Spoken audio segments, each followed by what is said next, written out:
അതീന്ദ്രിയം അധ്യായം 5. 10 മണിയോടെ കരുണാകരൻ നമ്പ്യാരും ജയന്തനും സുമനുമൊക്കെ അടങ്ങുന്ന സംഘം മഹാദേവന്റെ മാളികക്കെട്ടിന് മുമ്പിൽ എത്തിച്ചേർന്നു. സുമതിക്കുട്ടിയമ്മയും മറ്റു സ്ത്രീജനങ്ങളും പിന്നാലെ ഒരു കാറിലായിരുന്നു. ടെമ്പോ വാനിൽ കോളേജിലെ അധ്യാപകരുടെയും വിദ്യാർത്ഥികളുടെയും ഒരു സംഘമുണ്ട്. അവർ പോലീസ് സ്റ്റേഷനിൽ ചെന്ന് അഞ്ജലിയെപ്പറ്റി എന്തെങ്കിലും വിവരമുണ്ടോ എന്ന് അന്വേഷിച്ചു. ഒരു വിവരവും കിട്ടിയിട്ടില്ലെന്നും അന്വേഷണം ഊർജിതമായി നടക്കുന്നുണ്ടെന്നുമായിരുന്നു മറുപടി. ജയപ്രകാശും ആനന്ദും കൂടി വന്നവരെയെല്ലാം കൂട്ടി അഞ്ജലിയെ കാണാതായ സ്ഥലത്തേക്ക് പോയി. ഇവിടെ വെച്ചാണ് അവളെ കാണാതായത്, ആനന്ദ് ദുഃഖത്തോടെ പറഞ്ഞു. ഇത് വിശ്വസിക്കാൻ കഴിയുന്നില്ല, ഒരു അധ്യാപകൻ പറഞ്ഞു. 10-25 കുട്ടികൾക്കിടയിൽ നിന്ന് ഒരു ശബ്ദവും കേൾപ്പിക്കാതെ, ഒരു തെളിവും അവശേഷിപ്പിക്കാതെ അഞ്ജലി അപ്രത്യക്ഷയാവുക, അതും ഇതുപോലെ തുറസായ ഒരു സ്ഥലത്ത് വെച്ച്. അയാൾക്ക് മാത്രമല്ല, അവിടെ വന്ന ആർക്കും തന്നെ അത് വിശ്വസിക്കാൻ കഴിഞ്ഞില്ല. സുമതിക്കുട്ടിയമ്മ അവിടെ നിന്ന് പൊട്ടിക്കരഞ്ഞു. അവരെ ആശ്വസിപ്പിക്കാൻ കൂടെയുള്ളവർ പാടുപെടുന്നുണ്ടായിരുന്നു. തിരിച്ച് മാളികയിലെത്തിയപ്പോൾ മഹാദേവൻ കരുണാകരൻ നമ്പ്യാരെ തനിച്ച് വിളിച്ച് സംസാരിച്ചു. വീട്ടിൽ വെച്ച് എപ്പോഴെങ്കിലും അഞ്ജലി വിചിത്രമായ രീതിയിൽ പെരുമാറിയിട്ടുണ്ടോ? ഇല്ല, നമ്പ്യാർ മറുപടി പറഞ്ഞു. കുട്ടിക്കാലത്തോ സ്കൂളിൽ പഠിക്കുമ്പോഴോ എപ്പോഴെങ്കിലും അവൾ അസ്വാഭാവികമായി പെരുമാറിയിട്ടില്ലേ? മനസ്സിൽ തങ്ങി നിൽക്കുന്ന ഒരു സംഭവമില്ല. ഇതാണെനിക്ക് മനസ്സിലാകാത്തത്. ആട്ടെ, നിങ്ങൾ അഞ്ജലിയും കൊണ്ട് ഏതെങ്കിലും കാലഘട്ടത്തിൽ ഇവിടം സന്ദർശിച്ചിരുന്നോ? പണ്ട്, വളരെ വർഷങ്ങൾക്ക് മുമ്പ്. അഞ്ജലി തീരെ ചെറിയ കുട്ടിയായിരുന്ന കാലത്ത് ഞങ്ങൾ ഇതുവഴി കടന്നു പോയിട്ടുണ്ട്, കുടുംബസമേതം. യാത്രക്കിടയിൽ ഇവിടെ വെച്ച് അപ്രതീക്ഷിതമായി എന്തെങ്കിലും സംഭവം? ഒന്നുമില്ല. ഒരു കുതിരക്കുട്ടി പാലത്തിനരികിൽ വരെ ഞങ്ങളുടെ വാനിന് പുറകെ ഓടി വന്നത് മാത്രമേ ഓർക്കുന്നുള്ളൂ. അത് പാലത്തിനപ്പുറം കടന്നില്ല. കുട്ടികൾക്കൊക്കെ വലിയ രസമായിരുന്നു. ഞങ്ങൾക്കും കൗതുകം തോന്നി, അത്രയേ ഉള്ളൂ. മഹാദേവൻ നെറ്റി ചുളിച്ചു. അയാൾ കൂടുതലൊന്നും ചോദിച്ചില്ല. ദൂരെ നഗരത്തിൽ നിന്നും അന്വേഷണത്തിന് പോലീസ് നായയെ കൊണ്ടുവന്നിരുന്നു. അഞ്ജലിയെ കാണാതായ സ്ഥലത്ത് പോലീസ് നായയെ കൊണ്ടുചെന്നു. അഞ്ജലി ഇരുന്ന കല്ലിലും കരയിലും മറ്റും മണപ്പിച്ചുകൊണ്ട് വെറുതെ ചുറ്റിത്തിരിഞ്ഞതല്ലാതെ നായ എങ്ങോട്ടും നീങ്ങിയില്ല. പോലീസിന് അത് അത്ഭുതകരമായി തോന്നി. ഏതായാലും പോലീസ് നായയെ കൊണ്ട് ഒരു പ്രയോജനവും ഉണ്ടായില്ല. പോലീസിന്റെ നേതൃത്വത്തിൽ പുതിയൊരു തെരച്ചിൽ പരിപാടി രൂപം കൊണ്ടു. ആളുകൾ പല സംഘങ്ങളായി തിരിഞ്ഞ് ഗ്രാമത്തിന്റെ വിവിധ ദിക്കുകളിൽ തെരച്ചിൽ നടത്തുക. മിലിറ്ററി സ്റ്റൈലിലുള്ള കോമ്പിംഗ് ഓപ്പറേഷൻ. ഒറ്റ ദിവസം കൊണ്ട് തെരച്ചിൽ അവസാനിക്കണം. ഓരോ സംഘത്തോടൊപ്പം 1-2 പോലീസുകാരും ഉണ്ടാവണം. തെരച്ചിൽ നടന്ന ഭാഗത്തേക്ക് രാത്രിയിൽ അഞ്ജലിയെ മാറ്റാനുള്ള സാധ്യത ഒഴിവാക്കാൻ വേണ്ടിയായിരുന്നു ഈ പുതിയ പദ്ധതി. അതനുസരിച്ച് ആളുകൾ പല സംഘങ്ങളായി തിരിഞ്ഞു. വീടുകളും കൃഷിയിടങ്ങളും തെരച്ചിലിന് വിധേയമാക്കിക്കൊണ്ട് സംഘങ്ങൾ നീങ്ങി. ഇതൊരു പാഴ്പണിയാണെന്ന് ആനന്ദിന് തോന്നി. എങ്കിലും വൈകുന്നേരം വരെ അയാളും സഹകരിക്കുകയുണ്ടായി. വൈകുന്നേരമായതോടെ ആനന്ദ് തെരച്ചിൽ അവസാനിപ്പിച്ചു. അയാൾ നന്നെ ക്ഷീണിതനും ദുഃഖിതനുമായി കാണപ്പെട്ടു. ആനന്ദ് തന്റെ തെരച്ചിൽ സംഘത്തോടൊപ്പം നേരത്തെ മടങ്ങി. സന്ധ്യയോടെ മിക്ക തെരച്ചിൽ സംഘങ്ങളും തങ്ങളുടെ ദൗത്യം പൂർത്തിയാക്കി തിരിച്ചു പോന്നു. ജയപ്രകാശും കരുണാകരൻ നമ്പ്യാരും മറ്റാൾക്കാരുമടങ്ങിയ സംഘത്തിന് ഗ്രാമത്തിന്റെ വടക്കേ അതിർത്തി കൂടി തെരച്ചിലിന് വിധേയമാക്കേണ്ടിയിരുന്നു. അതിനാൽ അവർ മുൻപോട്ട് തന്നെ പോയി. വടക്ക് ഭാഗത്തെ ഗ്രാമാതിർത്തി ഏറെക്കുറെ വരണ്ട പ്രദേശമായിരുന്നു. ഇടയ്ക്കിടെ ചതുരാകൃതിയിലോ മുക്കോണാകൃതിയിലോ ഉള്ള ചെറു കൃഷിയിടങ്ങളും അവയോടനുബന്ധിച്ച് ഒറ്റതിരിഞ്ഞ ചെറുകുടിലുകളുമുള്ള ഒരു ചെറിയ മലയിടുക്കാണ് ഗ്രാമാതിർത്തി. വിളിപ്പാടകലങ്ങളിലാണ് ഓരോ വീടും. മല തീരെ ഇടുങ്ങിയ അങ്ങേയറ്റത്ത് ഒരു കൊച്ചുകുടിൽ തീർത്തും ഒറ്റപ്പെട്ട നിലയിൽ കണ്ടു. അവിടേക്ക് കുറെ ദൂരമുണ്ട്. ആ കുടിലൊഴികെ ബാക്കി എല്ലായിടത്തും തെരച്ചിൽ തീർന്നു. അവിടം വരെ നടക്കാൻ ആർക്കും താല്പര്യമുണ്ടായിരുന്നില്ല. എല്ലാവരും വിശന്നും ദാഹിച്ചും നടന്നും തളർന്നു കഴിഞ്ഞിരുന്നു. സംഘത്തിലെ പോലീസുകാർക്കും ഇനി മടങ്ങിയാൽ കൊള്ളാമെന്നേയുള്ളൂ.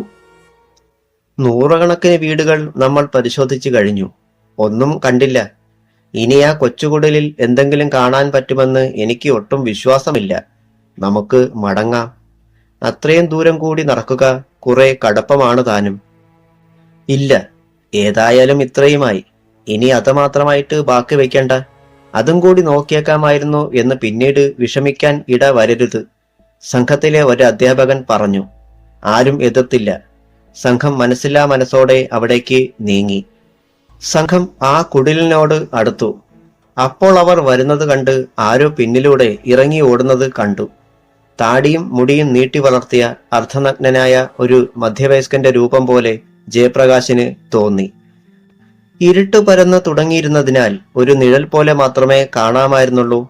വിടരുതവനെ, പോലീസുകാരൻ വിളിച്ചു പറഞ്ഞു. സംഘത്തിലുണ്ടായിരുന്ന ചെറുപ്പക്കാർ പോലീസുകാരോടൊപ്പം ഓടിപ്പോയ രൂപത്തിനു പിന്നാലെ പാഞ്ഞു. കുറെ ദൂരം ജയപ്രകാശ് ഓടി. മുമ്പേ പായുന്ന നിഴൽ രൂപത്തിന്റെ കാലുകൾ തറയിൽ തൊടുന്നില്ലെന്ന് ജയപ്രകാശിന് തോന്നി. അത് വായുവിലൂടെ നീന്തുകയാണ്. വെള്ളത്തിലെന്ന പോലെ കൈകാലുകൾ വായുവിൽ ചുരമാന്തി തുഴയുന്നു. നീണ്ട മുടി പിന്നോട്ട് പാറിപ്പറക്കുന്നു. ശക്തിയായി കുത്തൊഴുക്കിലെന്ന പോലെ അതിവേഗം പോവുകയാണ്. പോലീസിന്റെ അട്ടഹാസവും ആക്രോശവും ഉയർന്നു കേൾക്കാമായിരുന്നു. ജയപ്രകാശ് ഓട്ടം നിർത്തി. അല്പം കഴിഞ്ഞപ്പോൾ അജ്ഞാത രൂപത്തെ പിന്തുടർന്നിരുന്നവർ ഇരുട്ടിൽ തപ്പിത്തടഞ്ഞ് തിരിച്ചെത്തി. കടന്നു കളഞ്ഞു. ഒരാൾ കിതപ്പോടെ പറഞ്ഞു. എവിടെ പോയി എന്ന് കണ്ടില്ല. ആവിയായി പോയതുപോലെ. അവിടെ ഓടി മറയുവാൻ ഒരിടവുമില്ല. മറ്റൊരാൾ അത്ഭുതത്തോടെ പറഞ്ഞു. വളരെ പ്രായം ചെന്ന ഒരു വൃദ്ധനാണെന്ന എനിക്ക് തോന്നിയത്. അവനെ വിട്ടുകളഞ്ഞത് ശരിയായില്ല. ചിലപ്പോൾ അഞ്ജലിയെക്കുറിച്ച് അവന് അറിയാമായിരുന്നിരിക്കും. പിടികൂടി ചോദ്യം ചെയ്യേണ്ടതായിരുന്നു. ഒരു കാരണവുമില്ലാതെ ഓടുകയില്ലല്ലോ, പോലീസുകാരിൽ ഒരാൾ പറഞ്ഞു. കുടിലിന് താഴ്ഭാഗത്തായി പരിഭ്രമിച്ചു നിൽക്കുകയായിരുന്നു ബാക്കിയുള്ളവർ. പെട്ടെന്ന് ഇരുട്ടിന് കട്ടി കൂടിയതുപോലെ ഒരു തോന്നൽ. മുമ്പ് വ്യക്തമായി കണ്ട കുടിൽ പോലും കാണാതെയായി. അത് കുറെ അകലെയാണെന്നും തോന്നി. ആരോ തീപ്പെട്ടി ഉരച്ചു. അതിന്റെ വെളിച്ചം പെട്ടെന്നണഞ്ഞു. അവർ തപ്പിത്തടഞ്ഞ് കുടിലിന്റെ മുറ്റത്തെത്തി. ഗ്രാമവാസികളിൽ ആരോ ഉണങ്ങിയ പുല്ല് കുറെ വലിച്ചെടുത്ത് അതിന് തീ കൊടുത്തു. അപ്പോൾ നല്ല വെളിച്ചമായി. എങ്കിലും കുടിലിനകത്തേക്ക് കടക്കാൻ എല്ലാവർക്കും പേടി തോന്നി. ചാക്ക് കൊണ്ടുള്ള ഒരു മറയായിരുന്നു കുടിലിന്റെ വാതിൽ. പോലീസ് ആ മറ വലിച്ചു മാറ്റി. കരുണാകരൻ നമ്പ്യാരും ജയപ്രകാശും ഏന്തി വലിഞ്ഞ് ഉള്ളിലേക്ക് നോക്കി. ചാണകം മെഴുകിയ വൃത്തിയുള്ള തറയിൽ ഒരു കൊച്ചു നിലവിളക്ക് കൊളുത്തി വെച്ചിരുന്നു. കാക്കക്കാലുകൾ പതിഞ്ഞതുപോലെ മുഖം മുഴുവൻ ഞൊറി വീണ ഒരു പടുവൃദ്ധ വിളക്കിനരികിൽ തറയിൽ ഇരിപ്പുണ്ടായിരുന്നു. അവരുടെ വായുടെ സ്ഥാനത്തും കണ്ണുകളുടെ സ്ഥാനത്തും ഓരോ ഞൊറികളാണ് കാണപ്പെട്ടത്. അവരുടെ മുടി മഞ്ഞുപോലെ നരച്ചിരുന്നു. ഒരു കാവിമുണ്ടുടുത്ത് അതിന്റെ തുമ്പ് തോളിലൂടെ അവർ പുറകോട്ട് വലിച്ചിട്ടിരുന്നു. വിളക്കിനപ്പുറത്ത് മഞ്ഞൾ അരച്ച് മുക്കിയെടുത്ത കോടിമുണ്ടുടുത്ത് മുലക്കച്ച കെട്ടിയ ഒരു സ്ത്രീ തറയിൽ കമിഴ്ന്ന് കിടപ്പുണ്ട്. നനഞ്ഞ് അഴിഞ്ഞ് നാലുപാടും ചിതറിയ മുടി അവളുടെ മുഖം മറച്ചിരുന്നു.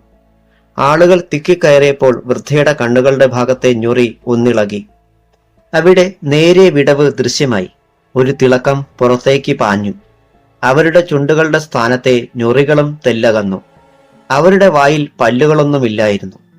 ആദ്യം കയറിയ പോലീസുകാർ കമിഴ്ന്നു കിടന്ന സ്ത്രീയുടെ ശരീരം നേരെ തിരിച്ചിട്ടു. മോളെ! കരുണാകരൻ നമ്പ്യാരിൽ നിന്ന് ഒരാർത്തനാദമുയർന്നു. അരച്ച മഞ്ഞൾ കുഴമ്പിൽ മുക്കിയെടുത്തതുപോലെയായിരുന്നു അവളുടെ ശരീരം. അവളുടെ കണ്ണുകൾ അടഞ്ഞിരുന്നു. ചുറ്റും നടക്കുന്നതൊന്നും അവൾ അറിയുന്നേയില്ലായിരുന്നു. മോളെ, എന്റെ മോളെ! കരുണാകരൻ നമ്പ്യാർ അവളെ ഉലച്ച് വിളിച്ചു. ഒരു പ്രതികരണവും ഉണ്ടായില്ല. നമ്പ്യാർ അവളെ വലിച്ചെഴുന്നേൽപ്പിക്കാൻ ശ്രമിച്ചു. അവളുടെ ശരീരം വഴുതി ഊർന്ന് തറയിൽ തന്നെ വീണു. പോലീസുകാർ വൃദ്ധയുടെ നേർക്ക് തിരിഞ്ഞു. ആരാ ഇവിടെ നിന്ന് ഓടിപ്പോയത്? വൃദ്ധയുടെ ഇമകൾ അടഞ്ഞു. ചുണ്ടുകൾ ഇറുകി. കറുത്ത കളിമണ്ണിൽ തീർത്ത പ്രതിമ കണക്കെ അവർ നിശ്ചലയായി ഇരുന്നു. കിഴട്ട് തള്ളേ, പറഞ്ഞോ, പ്രായമായി എന്നൊന്നും ഞങ്ങൾ നോക്കില്ല, ചവിട്ടി എല്ലൂരും.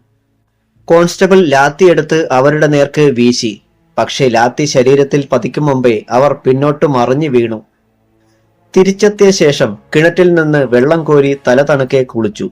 പിന്നെ സ്കൂൾ മുറിയിൽ പോയി ബെഞ്ചുകൾ ചേർത്തിട്ട് നീണ്ടു നിവർന്ന് കിടന്നു. ഇവിടെ വന്ന ശേഷം ഇതുവരെ ഒരു മിനിറ്റ് തികച്ച് ഉറങ്ങിയിട്ടില്ല. അയാൾ ഒന്ന് മയങ്ങി. ആരുടെയോ വിളികേട്ട് ഞെട്ടി ഉണരുകയും ചെയ്തു. ആനന്ദ്, ആനന്ദ്! ഉറക്കെ വിളിക്കുന്നു. ജയപ്രകാശിന്റെ സ്വരമാണല്ലോ. മുറിയിൽ കൂരിരുട്ട്. ആനന്ദിന് പേടി തോന്നി. അയാൾ എഴുന്നേറ്റ് ഇരുളിൽ തപ്പിത്തടഞ്ഞ് വാതിൽക്കലേക്ക് നീങ്ങി. സ്കൂൾ അങ്കണത്തിലെ ഇരുട്ടിലൂടെ ഒരു നിഴൽ പോലെ ജയപ്രകാശ് ഓടി വരുന്നത് കണ്ടു. ആനന്ദ്, നീ എവിടെ? ഞാൻ ഇവിടെയുണ്ട്. ആനന്ദ് നീളൻ വരാന്തയിലേക്ക് ഇറങ്ങി. അഞ്ജലിയെ കണ്ടുപിടിച്ചു. അയാൾ നിലവിളിക്കും പോലെ പറഞ്ഞു. ആനന്ദ് സ്തബ്ധനായി. അധ്യായം 6. തണുത്ത വെള്ളം പലവട്ടം മുഖത്ത് കുടഞ്ഞപ്പോൾ അഞ്ജലി മുഖമൊന്നനക്കി. അവളുടെ കൈകാലുകൾ പതുക്കെ ഇളകി. മെല്ലെ അവൾ കൺപോളകൾ തുറന്നു. വിളക്കിന്റെ വെട്ടം മാത്രമേ ആ കുടിലിൽ ഉള്ളൂ. മറഞ്ഞു വീണ വൃദ്ധ അപ്പോഴും എഴുന്നേറ്റിരുന്നില്ല. ചുറ്റും നിൽക്കുന്നവരെ അഞ്ജലി മാറി മാറി നോക്കി. അവളുടെ കണ്ണുകളിൽ സംശയവും അപരിചിതത്വവും നിറഞ്ഞു. കരുണാകരൻ നമ്പ്യാർ മകളെ കുലുക്കി വിളിച്ചു. മോളെ അഞ്ജു, ഞാനാണിത്, അച്ഛൻ. അയാളുടെ തൊണ്ട ഇടറിയിരുന്നു. അഞ്ജലി അയാളെ തറച്ചു നോക്കി. നിമിഷങ്ങളോളം അങ്ങനെ നോക്കിക്കിടന്നു. മോളെ, അഞ്ജലി നിഷേധാർത്ഥത്തിൽ തലയാട്ടി. കരുണാകരൻ നമ്പ്യാർ താങ്ങി എഴുന്നേൽപ്പിക്കാൻ ഭാവിച്ചപ്പോൾ അവൾ ചെറുത്തു. തുടരുത്. നമ്പ്യാർ ഞെട്ടിപ്പോയി. അഞ്ജലി പതുക്കെ എഴുന്നേറ്റിരുന്നു. ആരാണ് നിങ്ങൾ? എന്തിനിവിടെ വന്നു? എന്തിനെന്നെ ഉപദ്രവിക്കുന്നു? കോപത്തോടെ അവൾ ചോദിച്ചു. മോളെ, അച്ഛനാണിത്. എന്റെ മുഖത്തേക്ക് നോക്ക്. നിനക്കെന്നെ മനസ്സിലായില്ലേ? നമുക്ക് തിരിച്ചു പോകാം. നിന്നെ കാണാഞ്ഞ് എല്ലാവരും വിഷമിച്ചിരിക്കുകയാണ്. നിന്റെ അമ്മ വഴിവക്കിൽ തളർന്നിരിപ്പുണ്ട്. എനിക്ക് നിങ്ങളെ മനസ്സിലാകുന്നില്ല. എന്റെ വീടാണിത്. കരുണാകരൻ നമ്പ്യാർ അമ്പരന്നു പോയി. ഇവളെന്തായി പറയുന്നത്? അയാൾ വീണ്ടും വീണ്ടും സൂക്ഷിച്ചു നോക്കി. അഞ്ജലി തന്നെയല്ലേ ഇത്? തന്റെ മകൾ? അതെ. എഴുന്നേറ്റ് വാ. കാര്യങ്ങളൊക്കെ നമുക്ക് പിന്നീട് സംസാരിക്കാം. എനിക്ക് ഒന്നും സംസാരിക്കാനില്ല. ഇതിനിടയിൽ അഞ്ജലിയെ പരിചയമുള്ള ചിലർ കൂടി അകത്തേക്ക് വന്ന് അവളുടെ പേർ വിളിച്ചു. തങ്ങളെ പരിചയപ്പെടുത്തുകയും ചെയ്തു. അവൾക്ക് ആരെയും മനസ്സിലായില്ല. കുറെ ദൂരെ ഒറ്റയടിപ്പാതയ്ക്കരികിൽ ഇരുട്ടിൽ തളർന്നിരിക്കുകയായിരുന്നു സുമതിക്കുട്ടിയമ്മ. അടുത്ത് രഞ്ജിത്തും ജയന്തനുമുണ്ട്. ഇരുട്ടിലൂടെ ഒരാൾ ഓടിവന്ന് അഞ്ജലിയെ കണ്ടുകിട്ടി എന്ന് പറഞ്ഞപ്പോൾ അവർ ഒരേങ്ങലോടെ എഴുന്നേറ്റു. കൂടെ രഞ്ജിത്തും ജയന്തനും. ഇരുട്ടിലൂടെ നടന്നും ഓടിയും എങ്ങനെയാണ് കുടിലിൽ എത്തിയതെന്ന് അവർക്ക് തന്നെ അറിയില്ല. അഞ്ജലിയെ കണ്ടതും മോളെ എന്ന് ആർത്ത് കരഞ്ഞുകൊണ്ട് സുമതിക്കുട്ടിയമ്മ അവളുടെ ദേഹത്തേക്ക് വീണു. നിനക്കെന്തു പറ്റി എന്റെ മോളെ? നീ എവിടെയായിരുന്നു ഇത്രയും ദിവസം? അവർ വാവിട്ട് കരഞ്ഞുകൊണ്ടിരുന്നു. അഞ്ജലി അവരെ തള്ളി മാറ്റി. ഈ സ്ത്രീ ആരാണ്? നിങ്ങളുടെ കൂടെ വന്നതാണോ? ഇവരെന്തിനാണ് ഇങ്ങനെ നിലവിളിക്കുന്നത്? അഞ്ജലി ചുറ്റും നിൽക്കുന്നവരെ നോക്കി പരുഷമായി ചോദിച്ചു. സുമതിക്കുട്ടിയമ്മ പരുഷമായ ആ സംഭാഷണം കേട്ട് ഞെട്ടിപ്പോയി. അപ്പോൾ നീ ഇവരെ ആരെയും അറിയത്തില്ല അല്ലേ? ഒരു പോലീസ് കോൺസ്റ്റബിൾ മുന്നോട്ട് കയറുന്നെന്ന് ചോദിച്ചു. ഇല്ല. നടക്കടി സ്റ്റേഷനിലേക്ക്. നിന്നെക്കൊണ്ട് തത്ത പറയും പോലെ ഞങ്ങൾ പറയിക്കാം. അഞ്ജലി പക്ഷേ അനങ്ങാൻ പോലും കൂട്ടാക്കിയില്ല. രഞ്ജിത്തും ജയന്തനും അരികെ ചെന്ന് തങ്ങളുടെ പേരും ബന്ധവും ഓർമ്മിപ്പിക്കാൻ ശ്രമിച്ചു. ചേച്ചി, ഞാനാണിത്, രഞ്ജിത്ത്. ചേച്ചിയുടെ അനുജൻ. ജയന്തേട്ടനെ ചേച്ചി ഓർക്കുന്നില്ലേ? ഞാൻ ആരെയും അറിയില്ല. ദയവ് ചെയ്ത് നിങ്ങളൊന്ന് പോകൂ. എന്നെ ഉപദ്രവിക്കല്ലേ. ഇവളെ സ്റ്റേഷനിലേക്ക് കൊണ്ടുപോകാം. അതേ നടക്കൂ, പോലീസുകാർ പറഞ്ഞു. അഞ്ജലി പക്ഷേ കുടിലിന് പുറത്തിറങ്ങാൻ പോലും കൂട്ടാക്കിയില്ല. അവസാനം പോലീസിന് ബലം പ്രയോഗിക്കേണ്ടി വന്നു. അഞ്ജലി സിംഹിയെപ്പോലെ കുടഞ്ഞു ചീറി. അസാമാന്യ കരുത്തായിരുന്നു അവൾക്ക്. പോലീസുകാർ വല്ലാതെ കഷ്ടപ്പെട്ട് അവളുടെ കൈ പിന്നോട്ടാക്കി ബന്ധിച്ചു നിർത്തി. അതോടെ അഞ്ജലി അടങ്ങി. പോലീസ് വൃദ്ധയുടെ നേർക്ക് തിരിഞ്ഞു. ഒരു പോലീസുകാരൻ അവരെ വലിച്ചെഴുന്നേൽപ്പിച്ചു. കിഴവി, ആരാ നിങ്ങള്? പേരെന്താ? വൃദ്ധയിൽ നിന്ന് മറുപടി ഉണ്ടായില്ല. കിഴട്ടു തള്ളേ, ചോദിച്ചത് കേട്ടില്ലേ? ഈ വീട്ടിൽ വേറെ ആരുമില്ലേ? ഞങ്ങളിവിടെ വന്നപ്പോൾ ഓടിപ്പോകുന്നത് കണ്ടത് ആരാണ്? സത്യം പറഞ്ഞോ? വൃദ്ധ അനങ്ങിയില്ല. നിങ്ങളുടെ വായിൽ നാക്കില്ലേ? ആരാ ഈ പെണ്ണിനെ ഇവിടെ തട്ടിക്കൊണ്ടുവന്നത്? എന്തിന് നിങ്ങൾ അവളെ ഈ വീട്ടിൽ ഒളിവിൽ പാർപ്പിച്ചു? എന്തിനു വേണ്ടിയാ ഇത് ചെയ്തത്? ഇപ്പോൾ നിങ്ങൾ അവളെ എന്തു ചെയ്യുകയായിരുന്നു? സകലതിനും മറുപടി കിട്ടണം, അല്ലെങ്കിൽ നിങ്ങളെ കൊണ്ട് ഞങ്ങൾ പറയിക്കും. വൃദ്ധയുടെ കണ്ണുകൾ അടഞ്ഞിരുന്നു. ചുണ്ടുകൾ ഇറുകിയുമിരുന്നു. അവർ യാതൊന്നും കേട്ടില്ലെന്ന് തോന്നി. സ്റ്റേഷനിൽ കൊണ്ടുപോയി പറയിക്കാം. ഒരു കോൺസ്റ്റബിൾ അവരെ പിടിച്ച് പുറത്തേക്ക് വലിച്ചു. പെട്ടെന്ന് തന്നെ അയാൾ പിടിവിട്ടു. കിഴവിയുടെ കൈ വല്ലാതെ തണുത്തിരുന്നു. കയ്യിൽ പിടിച്ചുലച്ചപ്പോൾ അവർ വേച്ചു വീഴാൻ ഭാവിക്കുകയും ചെയ്തു. ഇവിടുന്ന് പോലീസ് സ്റ്റേഷൻ വരെ നടക്കാൻ പോയിട്ട് ഈ ചെറിയ മുറ്റത്തിനപ്പുറം കടക്കാൻ ഇവർക്ക് കഴിയുമോ എന്ന് സംശയമാണ്. അല്ലെങ്കിൽ എടുത്തുകൊണ്ടു പോകേണ്ടി വരും. അതേ നടക്കൂ എന്ന് പോലീസിനും തോന്നി. ഉണക്കക്കൊള്ളി പോലെ ചൊള്ളിച്ച ഈ കിഴവിയെ നടത്തിക്കൊണ്ടു പോവുക ബുദ്ധിമുട്ടാണ്. ഇവിടെ വിട്ടിട്ട് പോകാനും വയ്യ. അഞ്ജലിയെ കാണാതായത് സംബന്ധിച്ച ഏറ്റവും പ്രധാനപ്പെട്ട തെളിവാണ് വൃദ്ധ. വൃദ്ധയോട് ചോദിച്ച ഒരു ചോദ്യത്തിനും മറുപടി കിട്ടിയില്ല. കളിമണ്ണിൽ നിർമ്മിച്ച ഒരു പ്രതിമ പോലെ അവർ നിശ്ചലയായി ഇരുന്നതേയുള്ളൂ.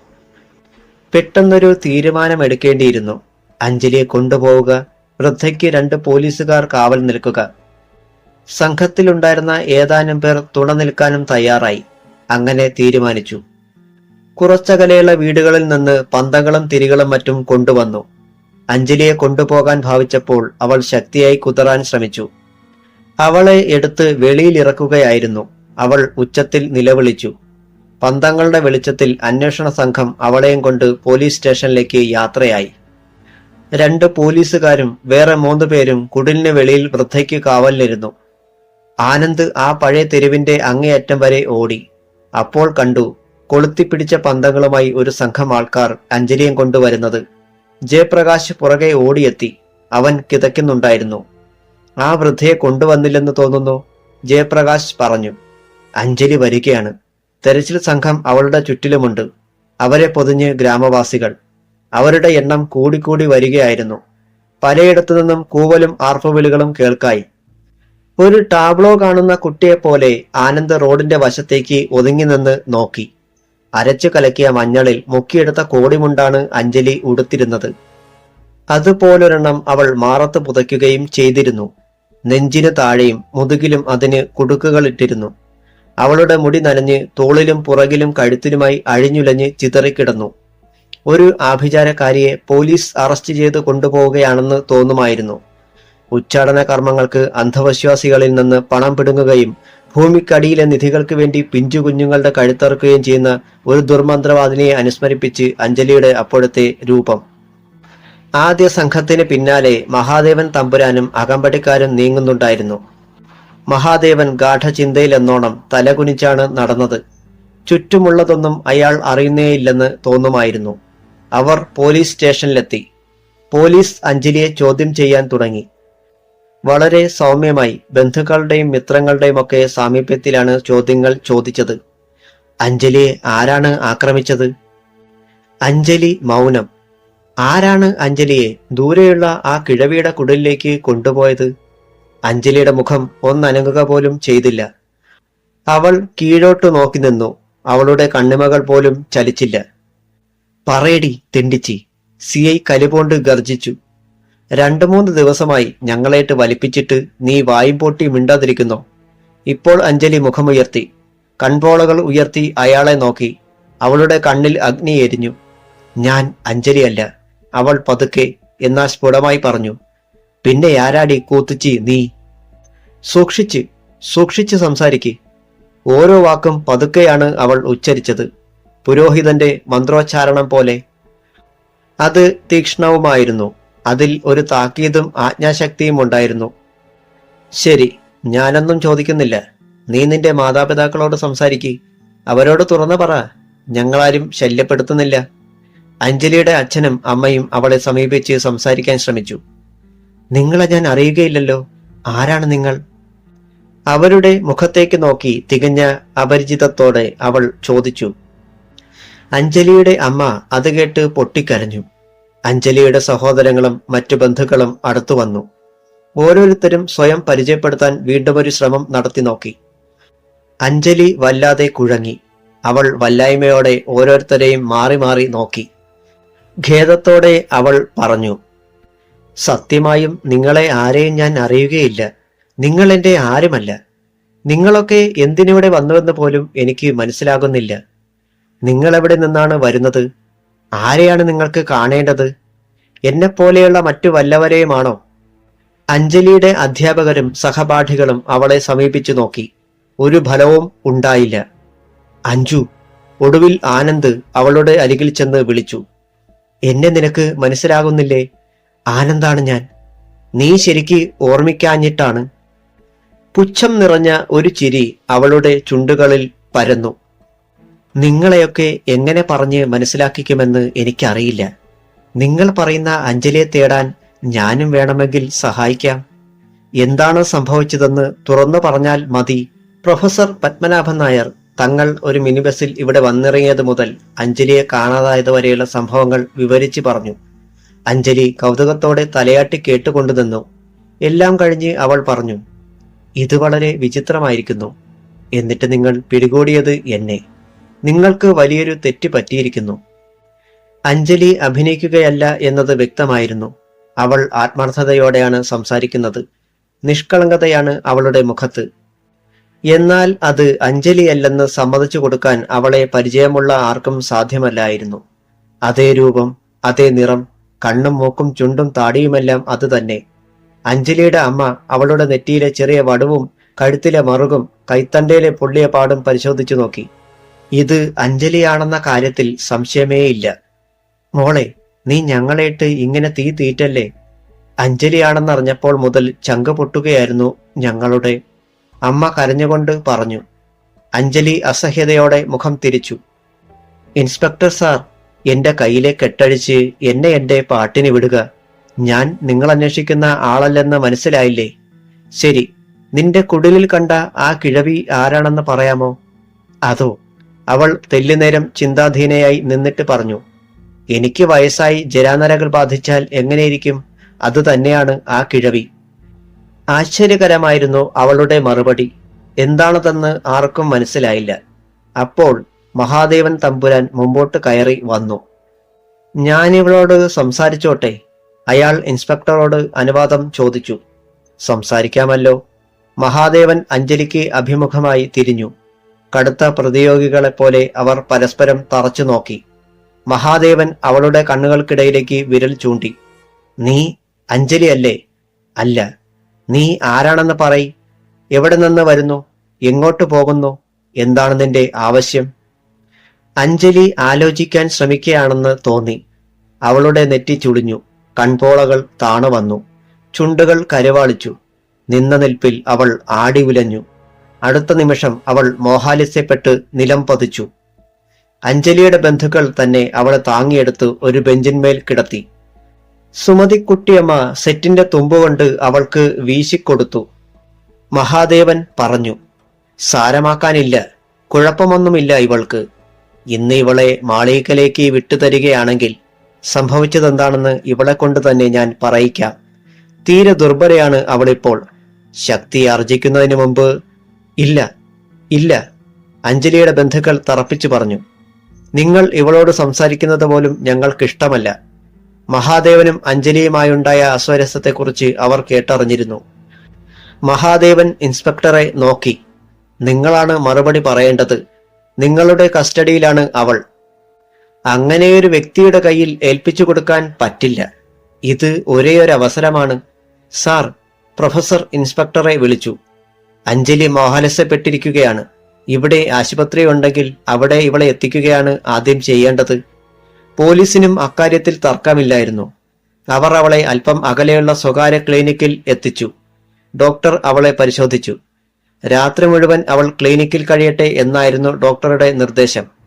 സുമതിക്കുട്ടിയമ്മ അവളുടെ അടുത്ത് ഉറക്കമിളച്ച് കാവലിരുന്നു. മറ്റു ബന്ധുക്കൾ 2 പോലീസുകാരോടൊപ്പം ആശുപത്രി വരാന്തയിലും. നാട്ടിൽ നിന്നെത്തിയവരിൽ കുറെ പേർ സ്കൂളിലേക്ക് പോയി. പാതിരാത്രി കഴിയുന്നതുവരെ ക്ലിനിക്കിന് മുമ്പിൽ ആൾക്കൂട്ടമുണ്ടായിരുന്നു. ആളുകൾ വരികയും പോവുകയും ചെയ്തുകൊണ്ടിരുന്നു. 3 നാൾ മുമ്പ് നഷ്ടപ്പെട്ട പെൺകുട്ടിയെ അത്ഭുതകരമായി തിരിച്ചു കിട്ടിയത് എല്ലായിടത്തും വലിയ വാർത്തയായി. സ്റ്റേഷനിൽ മടങ്ങിയെത്തിയ ഉടനെ ഇൻസ്പെക്ടർ സഹപ്രവർത്തകരെ വിളിച്ച് പറഞ്ഞു. നമുക്ക് മലയിടുക്കിലേക്ക് പോകണം. ആ വൃദ്ധയെ ഇവിടെ കൊണ്ടുവരണം. സമീപവാസികളായ 2-3 പേരെയും ചോദ്യം ചെയ്യണം. രാത്രിയിൽ തന്നെ? HC ചോദിച്ചു. അതെ, രാത്രിയിൽ തന്നെ. ആ വൃദ്ധയെ എടുത്തുകൊണ്ട് പോരേണ്ടി വരും. ഇവിടെ നിന്ന് 2 കിലോമീറ്റർ ദൂരമെങ്കിലുമുണ്ട്. നമുക്കവളെ ഗ്രാമവാസികളെ കൊണ്ട് തന്നെ ചുമപ്പിക്കാം. വെളിച്ചവും മറ്റുമായി പോലീസ് സംഘം പോകാനൊരുങ്ങി. മഹാദേവൻ തമ്പുരാനെ കൂടെ കൂട്ടുന്നത് നന്നായിരിക്കും, SI അഭിപ്രായപ്പെട്ടു. പോലീസുകാർ മാളികയിൽ ചെന്ന് അന്വേഷിച്ചപ്പോൾ മഹാദേവൻ നേരത്തെ തന്നെ വൃദ്ധയെ കാണാൻ പുറപ്പെട്ടു കഴിഞ്ഞു എന്നറിഞ്ഞു. പോലീസ് സംഘം ഉടൻ യാത്രയായി. അത് തീരെ ശരിയായില്ല. ഇൻസ്പെക്ടർ കൂടെ കൂടെ പിറുപിറുത്തുകൊണ്ടിരുന്നു. അധ്യായം 7. മഹാദേവൻ എത്തുമ്പോൾ 2 പോലീസുകാർ കുടിലിനുള്ളിൽ ഉണ്ട്. വൃദ്ധ വെറുതെ കൂനിക്കൂടി തറയിൽ ഇരിക്കുന്നു. അവർ ആരെങ്കിലും നോക്കുകയോ സംസാരിക്കുകയോ ചെയ്യുന്നില്ല.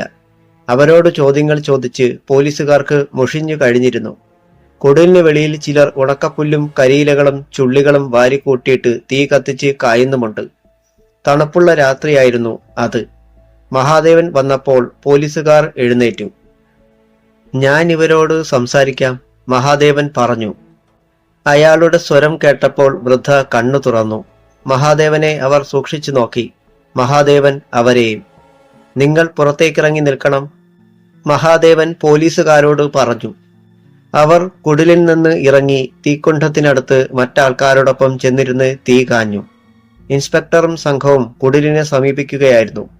കുടിലിൽ നിന്ന് ഒരു പൊട്ടൽ ശബ്ദം കേട്ടതുപോലെ അവർക്കും തീക്ക് ചുറ്റുമുണ്ടായിരുന്നവർക്കും തോന്നി. ഒറ്റ നിമിഷം കൊണ്ട് കുടിലിന്മേൽ തീ ആളിപ്പടർന്നു. തീ കത്തിപ്പിടിച്ചു പടരുകയല്ല, എല്ലായിടത്തും ഒരേപോലെ കുടിലിനെ പൊതിഞ്ഞ് ആളുകയാണുണ്ടായത്. അഗ്നിയുടെ വാതായനത്തിലൂടെ എന്ന വണ്ണം മഹാദേവൻ പുറത്തേക്ക് വരുന്നത് കണ്ടു. ഇടയ്ക്കിടെ തിരിഞ്ഞു നോക്കിക്കൊണ്ട് ആരെയും ഗവനിക്കാതെ അയാൾ നടന്നുപോയി. 20 അടിയോളം ഉയരത്തിൽ ആളിപ്പടർന്ന തീജ്വാലകൾ മലയിടുക്കിനെയും സമീപ പ്രദേശങ്ങളെയും പ്രകാശമാനമാക്കി. തീ കാഞ്ഞുകൊണ്ടിരുന്ന പോലീസുകാരും മറ്റുള്ളവരും ഞെട്ടിത്തരിച്ചിരിക്കുകയായിരുന്നു. ഒരു ചപ്പ് കൂനയിൽ എന്ന പോലെ ദീർഘനേരം ആളിക്കത്തിയ തീനാമ്പുകൾ താണു തുടങ്ങി കത്തിയമർന്ന് കഴിഞ്ഞു. ആ മൺകുടിലിന് പിടിച്ച തീ അത്രയും നേരം നിന്ന് കത്തുക എന്നത് തന്നെ അസംഭവ്യമാണെന്ന് ഇൻസ്പെക്ടർക്ക് തോന്നി. അവർ കുടിലിനെ സമീപിച്ചപ്പോൾ കണ്ട കാഴ്ച അതിനേക്കാൾ അവിശ്വസനീയമായിരുന്നു. വൃദ്ധയുടെ ശരീരം ഇനിയും കത്തി തീർന്നിട്ടില്ല. അവർ എഴുന്നേറ്റ് നിൽക്കുകയാണ്, ഒരു തീപ്പന്തം പോലെ. ആ കിഴവി നിശ്ചലയായി നിന്ന് കത്തിക്കൊണ്ടിരുന്നു. അവർ ഒന്നനങ്ങുക പോലും ചെയ്തില്ല. അവരുടെ ശരീരം തീക്കട്ടകളായി കുറേശ്ശെ അടർന്നു വീഴുന്നതും ഒടുവിൽ കാണായി. തീ അണഞ്ഞു. കാറ്റൂതുമ്പോൾ കനലുകൾ മാത്രം ജ്വലിച്ചു. തണുപ്പകറ്റാൻ കൂട്ടിയ തീയും ഏറെക്കുറെ അണഞ്ഞതുപോലെയായി. ഇൻസ്പെക്ടർ കോൺസ്റ്റബിൾമാരെ സമീപിച്ച് ശകാരിച്ചു. നിങ്ങളെവിടെ എന്തെടുക്കുകയായിരുന്നു? അവിടെ എന്താണ് സംഭവിച്ചത്? നിങ്ങളെയല്ലേ ആ കിഴവിയെ സൂക്ഷിക്കാൻ ഏർപ്പെടുത്തിയത്? അല്പം മുമ്പ് വരെ ഞങ്ങൾ ആ കുടിലിൽ ഉണ്ടായിരുന്നു സാർ. മഹാദേവൻ തമ്പുരാൻ വന്നു പറഞ്ഞു അവരോട് സ്വകാര്യമായിട്ട് സംസാരിക്കണമെന്ന്. ഞങ്ങൾ പുറത്തേക്കിറങ്ങിയതേ ഉള്ളൂ. തീപിടുത്തവും കഴിഞ്ഞു. നിങ്ങളോട് ആര് പറഞ്ഞു കുടിലിൽ നിന്ന് ഇറങ്ങിപ്പോകാൻ? മഹാദേവൻ തമ്പുരാൻ പറയുമ്പോൾ സാറാണെങ്കിൽ പോലും ശരിയാണെന്ന് ഇൻസ്പെക്ടർക്കും അറിയാം. മഹാദേവനോട് അരുതെന്ന് പറയാൻ ഇന്നാട്ടിൽ ആരുമില്ല. മാറി നിൽക്കൂ എന്ന് അയാൾ പറഞ്ഞാൽ അനുസരിക്കാനേ പറ്റൂ. തമ്പുരാൻ വന്നതുകൊണ്ട് ഞങ്ങളുടെ ജീവൻ രക്ഷിക്കാനൊത്തു എന്ന് തോന്നുന്നു. അല്ലെങ്കിൽ യാതൊരു മുന്നറിയിപ്പുമില്ലാതെ കുടിലിനെ പൊതിഞ്ഞ തീയിൽപ്പെട്ട് ഞങ്ങളും. എസ്.ഐ ചിന്താധീനനായി ഏതാനും നിമിഷം നിന്നു. ആ ചെറിയ കുടിലിൽ ഒരു ഓയിൽ ടാങ്കറിന് തീ പിടിച്ചതുപോലെ കത്തിയതിന് ഒരു ഉത്തരം തേടുകയായിരുന്നു അയാൾ. മഹാദേവൻ കാണാൻ വരുമ്പോൾ അയാളുടെ കൈവശം എന്തെങ്കിലും ഉണ്ടായിരുന്നോ? ഇൻസ്പെക്ടർ ചോദിച്ചു. ഒന്നും കണ്ടില്ല സാർ. ഒരു ഓയിൽ ക്യാനോ, കുപ്പിയോ, പോളിത്തീൻ കവറോ, സ്ഫോടക വസ്തുവോ എന്തെങ്കിലും? ഒരു ടോർച്ച് മാത്രമേ അദ്ദേഹത്തിന്റെ കയ്യിലുണ്ടായിരുന്നുള്ളൂവെന്ന് കോൺസ്റ്റബിൾമാർ ഒരേ സ്വരത്തിൽ പറഞ്ഞു. അവർ തമ്മിൽ എന്തോ നടന്നിട്ടുണ്ട്. കുടിലിനുള്ളിൽ വെച്ച് എന്തോ ഒരു നിഗൂഢതയുണ്ടായിട്ടുണ്ടെന്ന് തീർച്ച. മഹാദേവന് അറിയാമായിരുന്നിരിക്കണം. അയാൾ അവരോട് സംസാരിക്കുന്നത് നിങ്ങൾ കേട്ടോ? ഇല്ല. അയാളെ കണ്ടപ്പോൾ അവരുടെ പ്രതികരണം എന്തായിരുന്നു? കണ്ണു തുറന്ന് ശരിക്കും നോക്കി, അത്രമാത്രം. ആ തീക്കുള്ളിൽ നിന്ന് പൊള്ളലേക്കാതെ മഹാദേവൻ എങ്ങനെ പുറത്തു കടന്നു എന്നതാണ് അതിശയം, ഇൻസ്പെക്ടർ പറഞ്ഞു. തമ്പുരാൻ നേരെ മടങ്ങിപ്പോവുകയല്ലേ ചെയ്തത്, ആരെയും ശ്രദ്ധിക്കാതെ? അതും ശരിയാണ്. അയാൾ എന്നെ കണ്ടുവെന്ന് ഉറപ്പാണ്. എന്നിട്ടും മിണ്ടാതെ ഒഴിഞ്ഞു പൊയ്ക്കളഞ്ഞു. നിങ്ങൾ വൃദ്ധയെ ചോദ്യം ചെയ്തിരുന്നോ? എസ്.ഐ ചോദിച്ചു. എന്തു ചോദിച്ചിട്ടും ഭീഷണിപ്പെടുത്തിയിട്ടും അവർ ശബ്ദിച്ചില്ല. തീ തീർത്തും അണഞ്ഞു കഴിഞ്ഞപ്പോൾ അവർ കുടിലിനരികിൽ ചെന്ന് ടോർച്ച് തെളിച്ചു നോക്കി. കുറെ കരിക്കട്ടകളും വെണ്ണീറുമല്ലാതെ ഒന്നും ശേഷിച്ചിട്ടില്ല. എത്ര നേരം ഉറക്കമിളച്ചിരിക്കാൻ പറ്റും ഇതുപോലെ ശൈത്യമുള്ള രാത്രിയിൽ? മകളുടെ കിടക്കയിലേക്ക് തലവെച്ച് സുമതിക്കുട്ടിയമ്മ ഒന്ന് മയങ്ങി. സീൽക്കാരം പോലുള്ള ഒരു ശബ്ദമാണ് അവരെ ഉണർത്തിയത്. അതൊരു നടുക്കമായിരുന്നു. ആവി ചീറ്റുന്ന ഒച്ചയിൽ ആരോ അടക്കിപ്പിടിച്ച് സംസാരിക്കുന്നത് കേട്ടു. അഞ്ജലിയുടെ മൂളലും കേൾക്കാമായിരുന്നു. സുമതിക്കുട്ടിയമ്മ കണ്ണു തുറക്കാൻ ശ്രമിച്ചു. ഇല്ല, കഴിയുന്നില്ല. പീളകെട്ടി അടഞ്ഞിരിക്കുകയാണ്. മോളെ അഞ്ജു. സുമതിക്കുട്ടിയമ്മയെ പേടി ബാധിച്ചു. ആരാത്? ആരാ? ഉത്തരമില്ല. വെളിയിൽ പോലീസുകാരുണ്ട്. തന്റെ ഭർത്താവുണ്ട്, ജയന്തനുണ്ട്, രഞ്ജിത്തുണ്ട്. അവരെ വിളിക്കാം. എഴുന്നേൽക്കാനും കഴിയുന്നില്ലല്ലോ ഈശ്വര. ആരാ എന്റെ കുഞ്ഞിന്റെ കിടക്കയിൽ? കരിഞ്ഞ എല്ലുകളുടെയും മാംസത്തിന്റെയും ഗന്ധം സുമതിക്കുട്ടിയമ്മയുടെ മൂക്കിലേക്ക് അടിച്ചു കയറി. അവർക്ക് മനം പുരട്ടി. താഴേക്ക് കുനിഞ്ഞ് അവർ ഛർദ്ദിച്ചു. രാവിലെ ഇൻസ്പെക്ടർ മഹാദേവൻ തമ്പുരാനെ കാണാൻ കോവിലകത്തിന്റെ മാളികക്കെട്ടിലെത്തി. മഹാദേവൻ പൂജാമുറിയിലായിരുന്നു. അരമണിക്കൂർ കാത്തിരുന്ന ശേഷമാണ് ഇൻസ്പെക്ടർക്ക് മഹാദേവനെ കാണാനൊത്തത്. എന്താ ഇത്ര വെളുപ്പിന്? മഹാദേവൻ ചോദിച്ചു. അഞ്ജലിയെ കണ്ടുകിട്ടിയ കുടിലിന് തീപിടിച്ച് ആ വൃദ്ധ മരിച്ചുപോയി. ഓ, താങ്കളും കണ്ടതാണല്ലോ. വൃദ്ധയുടെ ശരീരാവശിഷ്ടങ്ങൾ വല്ലതും കിട്ടിയോ? കുറച്ച് കരിക്കട്ട. അതവരുടെ എല്ലുകളാണോ എന്ന് പോലും തിരിച്ചറിയാൻ പറ്റിയില്ല. അതങ്ങനെ വരൂ. തീ പിടിച്ച സമയത്ത് താങ്കൾ ആ കുടിലിൽ ഉണ്ടായിരുന്നല്ലോ. എങ്ങനെയാണ് തീപിടുത്തമുണ്ടായതെന്ന് താങ്കൾക്കറിയാമായിരിക്കുമല്ലോ. ഇല്ല, മഹാദേവൻ പെട്ടെന്ന് പറഞ്ഞു. താങ്കൾ ആ കിഴവിയോട് സംസാരിക്കുകയായിരുന്നില്ലേ? ഊവ്. അവരെന്താണ് പറഞ്ഞത്? നിങ്ങളറിയേണ്ട ഒരു വിവരവും അതിലില്ല. അഞ്ജലിയെക്കുറിച്ച് ഒന്നും ഞാൻ ചോദിച്ചില്ല, പറഞ്ഞുമില്ല. വേറെ ചില കാര്യങ്ങൾ മഹാദേവൻ തീർത്തു പറഞ്ഞു. എങ്ങനെ കുടിലിൽ തീപിടുത്തമുണ്ടായി? അറിഞ്ഞുകൂടാ. ഞാൻ ആ വൃദ്ധയോട് യാത്ര പറഞ്ഞു തിരിഞ്ഞതും എല്ലായിടത്തും തീയാളി പടർന്നതും ഒപ്പം കഴിഞ്ഞു. എന്താ കാരണമെന്ന് അറിയില്ലേ? ഇല്ല. അവർ നിങ്ങളോട് എന്തൊക്കെയോ സംസാരിച്ചു എന്നത് ശരിയാണല്ലോ? അതെ. നിങ്ങൾ തീയിൽ നിന്ന് ഇറങ്ങി വന്നതുപോലെയാണ് തോന്നിയത്. അല്പം പോലും പൊള്ളലേറ്റിട്ടുമില്ല. ഞാൻ ഭാഗ്യവാനാണ്. മഹാദേവൻ കൂടുതലൊന്നും വിട്ടു പറയുകയില്ലെന്ന് എസ്ഐക്ക് ഉറപ്പായി. മഹാദേവന് ആ വൃദ്ധയാരെന്നറിയാം. അവർ തമ്മിൽ സംഭാഷണം നടന്നിട്ടുണ്ട്. എങ്ങനെയാണ് കുടിലിന് തീ പിടിച്ചതെന്നും വൃദ്ധ മരിച്ചതെന്നും കൂടി മഹാദേവന് അറിയാമെന്ന് എസ്ഐ ഊഹിച്ചു. പക്ഷേ മഹാദേവന് അത് തുറന്നു പറയാൻ ആഗ്രഹമില്ലെങ്കിൽ നിർബന്ധിച്ച് പറയിക്കാനാവുകയില്ല. അതെന്നും രഹസ്യമായി തന്നെ ശേഷിക്കും. സ്റ്റേഷനിലെത്തിയ ശേഷം മറ്റു ഗ്രാമവാസികളെ വിളിച്ചു വരുത്തി എസ്ഐ ചോദ്യം ചെയ്യുകയുണ്ടായി. അവർക്കാർക്കും ആ വൃദ്ധയെ അടുത്തറിയില്ല. അവരുടെ വീടുകളിൽ നിന്ന് കുറേയകലെ ഒറ്റപ്പെട്ടാണ് വൃദ്ധയുടെ കുടിൽ സ്ഥിതി ചെയ്തിരുന്നത്. അതിനൊരു രഹസ്യഭാവമുണ്ടായിരുന്നു. അതിനാൽ അവിടുത്തെ താമസക്കാരുമായി സമ്പർക്കം പുലർത്തിയിരുന്നില്ല. 1 വർഷം മുമ്പാണ് വൃദ്ധനും ഒരു താടിക്കാരനും കൂടി ആ വീട് പഴയ താമസക്കാരിൽ നിന്നും വിലയ്ക്ക് വാങ്ങി താമസത്തിനെത്തിയതെന്നും ഗ്രാമവാസികൾ അറിയിച്ചു. താടിക്കാരനെയോ വൃദ്ധയോ മിക്കവാറും വെളിയിൽ കാണാറില്ലായിരുന്നു. തീർത്തും ഒറ്റപ്പെട്ട ജീവിതമാണ് അവർ നയിക്കുന്നത്. അവർ എവിടെ നിന്ന് വന്നുവെന്നോ വൃദ്ധയുടെ കൂടെയുണ്ടായിരുന്ന താടിക്കാരൻ എവിടേക്ക് പോയെന്നോ ആർക്കും അറിയില്ല. ഗ്രാമാതിർത്തിക്ക് വെളിയിൽ നിന്നാണ് അവർ വന്നത്. ആ താടിക്കാരൻ ഗ്രാമാതിർത്തി കടന്ന് പോകുന്നത് 1 or 2 തവണ ഒരു ഗ്രാമവാസി കണ്ടിട്ടുണ്ട്. ഇതിൽ കൂടുതലായി യാതൊരു വിവരവും പോലീസിന് അവരിൽ നിന്ന് ലഭിച്ചിട്ടില്ല. പുലർച്ചയ്ക്ക് മുറിക്കകത്തേക്ക് കയറി വന്ന കരുണാകരൻ നമ്പ്യാരാണ് ആദ്യം കണ്ടത്. സുമതിക്കുട്ടിയമ്മ ഛർദ്ദിച്ച് അവശയായി തറയിൽ വീണ് കിടക്കുന്നു. തളർച്ചയുടെ മയക്കത്തിലായിരുന്നു അവർ. കരുണാകരൻ നമ്പ്യാർ ഉടൻ മക്കളെ വിളിച്ചു. അവർ ഓടി വന്നു. ഒപ്പം പോലീസുകാരും. കരുണാകരൻ നമ്പ്യാർ പലവട്ടം ഭാര്യയെ കുലുക്കി വിളിച്ചു. സുമതിക്കുട്ടിയമ്മ മെല്ലെ കണ്ണു തുറന്നു. അപ്പോഴേക്കും നേഴ്സുമാർ എത്തി. അവർ സുമതിക്കുട്ടിയമ്മയെ അടുത്ത ബെഡിലേക്ക് കിടത്തി. മറ്റുള്ളവരോട് പുറത്തേക്കിറങ്ങാൻ പറഞ്ഞു. ആ ഇടുങ്ങിയ മുറിക്കുള്ളിൽ വെളിച്ചമോ വായുവോ വേണ്ടത്ര ഇല്ലായിരുന്നു. പ്രഥമ ശുശ്രൂഷകൾക്ക് ശേഷം നേഴ്സുമാർ തോപ്പുകാരിയെ വിളിച്ച് വരുത്തി മുറി വൃത്തിയാക്കിച്ചു. അതിനുശേഷമേ കരുണാകരൻ നമ്പ്യാർക്കും മക്കൾക്കും അകത്തേക്ക് പ്രവേശനം അനുവദിച്ചുള്ളൂ. സുമതിക്കുട്ടിയമ്മ കിടക്കയിൽ എഴുന്നേറ്റിരിക്കുകയായിരുന്നു. അടുത്ത ബെഡിൽ അഞ്ജലി അപ്പോഴും സുഷുപ്തിയിലാഴ്ന്ന് കിടക്കുകയാണ്. നിനക്കെന്ത് പറ്റി സുമതി? കരുണാകരൻ നമ്പ്യാർ ചോദിച്ചു. തനിക്ക് കുടിക്കാൻ എന്തെങ്കിലും തരണമെന്ന് സുമതിക്കുട്ടിയമ്മ ആംഗ്യം കാട്ടി. അല്പം കഴിഞ്ഞപ്പോൾ രഞ്ജിത്ത് എവിടെ നിന്നോ ചൂടുപാൽ സംഘടിപ്പിച്ചു കൊണ്ടുവന്ന് കൊടുത്തു. അതവർ കുടിച്ചു. രാത്രിയിൽ മയങ്ങിപ്പോയ ഞാൻ മോളുടെ അടുത്ത് ആരോ സംസാരിക്കുന്നത് പോലെ കേട്ടിട്ട് ഞെട്ടി ഉണർന്നു. മുറിയിൽ സർവത്ര ഇരുട്ട്. മാംസവും എല്ലുകളും കരിഞ്ഞ ദുർഗന്ധം. എനിക്ക് മനം പിരട്ടി. ഛർദ്ദിച്ചു കുഴഞ്ഞു വീണു. ഇത്രയുള്ളൂ ഓർമ്മ. കരുണാകരൻ നമ്പ്യാർ മക്കളുടെ മുഖത്തേക്ക് നോക്കി. ആർക്കും ഒന്നും മനസ്സിലായില്ല. കരിഞ്ഞ മാംസത്തിന്റെയും എല്ലുകളുടെയും ഗന്ധം നിനക്ക് തോന്നിയതായിരിക്കും. ഒരു പക്ഷേ വല്ല ദുസ്വപ്നവും കണ്ട് പേടിച്ചിട്ട്.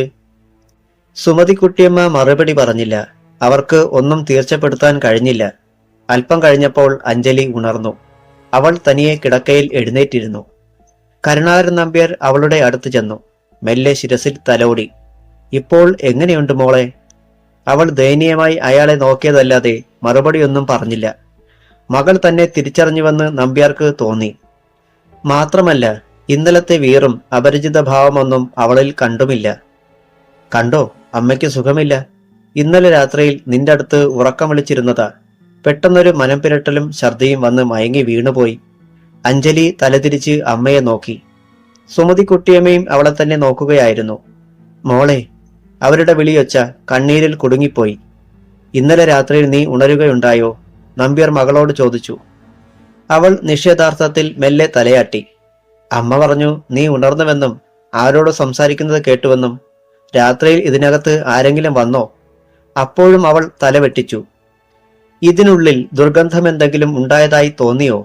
ഇല്ലെന്ന് തന്നെ അവൾ ആംഗ്യം കാണിച്ചു. ഇത് കണ്ടോ, നിന്നെ കാണാൻ ആരൊക്കെയാണ്? രഞ്ജിത്ത്, ജയന്തൻ, വിജയൻ. അവൾ ഓരോരുത്തരെയും മാറി മാറി നോക്കി.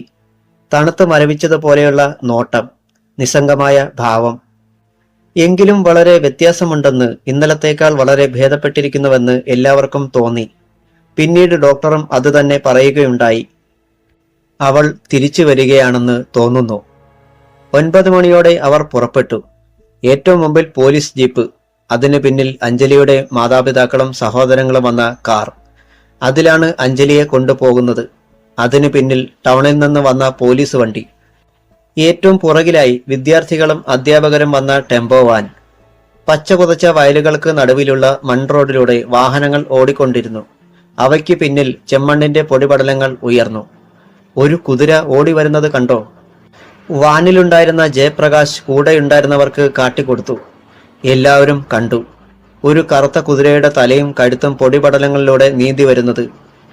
ജീനിയും കടിഞ്ഞാണുമില്ലാത്ത കുതിര. ഏറെക്കുറെ അവ്യക്തമായിരുന്നു ആ ദൃശ്യം. പൊടിപടലങ്ങൾ കൂടുതൽ പൊന്തുമ്പോൾ അത് തീരെ മറഞ്ഞു പോകുന്നു. പാലത്തിനപ്പുറത്ത് പൊടിപടലങ്ങൾ കൂടുതലായിരുന്നു. പിന്നാലെ ഓടിക്കൊണ്ടിരുന്ന കുതിര അതിനുള്ളിൽ കുടുങ്ങിപ്പോയതുപോലെ കാണാതായി. കുളമ്പടിയൊച്ചയും നിലച്ചു. ഗ്രാമാതിർത്തിയിലെ തടിപ്പാലം കടന്ന് വാഹനങ്ങൾ പിന്നെയും ഓടി. 2 മണിയോടെ പോലീസിന്റെ നടപടികൾ പൂർത്തിയായി. അഞ്ജലിയെ കോടതിയിൽ ഹാജരാക്കിയ ശേഷം ബന്ധുക്കൾക്ക് ഏൽപ്പിച്ചു കൊടുത്തു. ബന്ധുക്കൾ അവളെയും കൊണ്ട് നാട്ടിലേക്ക് മടങ്ങി. രാത്രിയിൽ അവർ വീട്ടിലെത്തി. ഉടൻ തന്നെ അഞ്ജലിയുടെ വേഷമൊക്കെ മാറ്റി വേണ്ടത്ര ഒരുക്കങ്ങളോടെ നഗരത്തിലെ ഏറ്റവും നല്ല ഹോസ്പിറ്റലിലേക്ക് കൊണ്ടുപോയി. ഡോക്ടർമാർ അവളെ വിദഗ്ധ പരിശോധനയ്ക്ക് വിധേയയാക്കി. അവളുടെ ശരീരത്തിനോ തലച്ചോറിനോ എന്തെങ്കിലും ക്ഷതം ഏറ്റിട്ടുണ്ടോ എന്നായിരുന്നു സംശയം. ഒരു കുഴപ്പവുമില്ല എന്ന് കണ്ടപ്പോൾ എല്ലാവർക്കും സന്തോഷമായി. അവളെ ആരും മുറിവേൽപ്പിക്കുകയോ മാനഭംഗപ്പെടുത്തുകയോ ചെയ്തിട്ടില്ല. ഇന്നലെ കണ്ടു കിട്ടിയ ശേഷം ഇന്നിതുവരെ ഭക്ഷണമൊന്നും കഴിക്കാൻ കൂട്ടാക്കാതിരുന്ന അവൾക്ക് ക്ഷീണവുമില്ല. എന്ന് മാത്രമല്ല, അവളെ കാണാതായ ശേഷം ഇതുവരെ അവൾ ഭക്ഷണമൊന്നും കഴിച്ചിട്ടില്ലെന്ന് മനസ്സിലായി. എന്നാൽ അതിന്റെ തളർച്ച ശരീരത്തിനില്ല. ശരീരത്തിൽ നിന്ന് ജലാംശം ഒട്ടും തന്നെ നഷ്ടപ്പെട്ടിട്ടില്ല. ശാരീരികമായി പെർഫെക്റ്റ് ആണവൾ. ഡോക്ടർ കരുണാകരൻ നമ്പ്യാരെ അറിയിച്ചു. അവൾക്കിപ്പോൾ ഒരു മനഃശാസ്ത്ര ചികിത്സയാണ് ആവശ്യം. പിറ്റേന്ന് തന്നെ കരുണാകരൻ നമ്പ്യാർ അതിനുള്ള ഏർപ്പാടുകൾ ചെയ്തു. പ്രമുഖ സൈക്കാട്രിസ്റ്റായ ഡോക്ടർ ഐസക് തോമസിന്റെ ക്ലിനിക്കിലേക്കാണ് അഞ്ജലിയെ അവർ കൊണ്ടുപോയത്.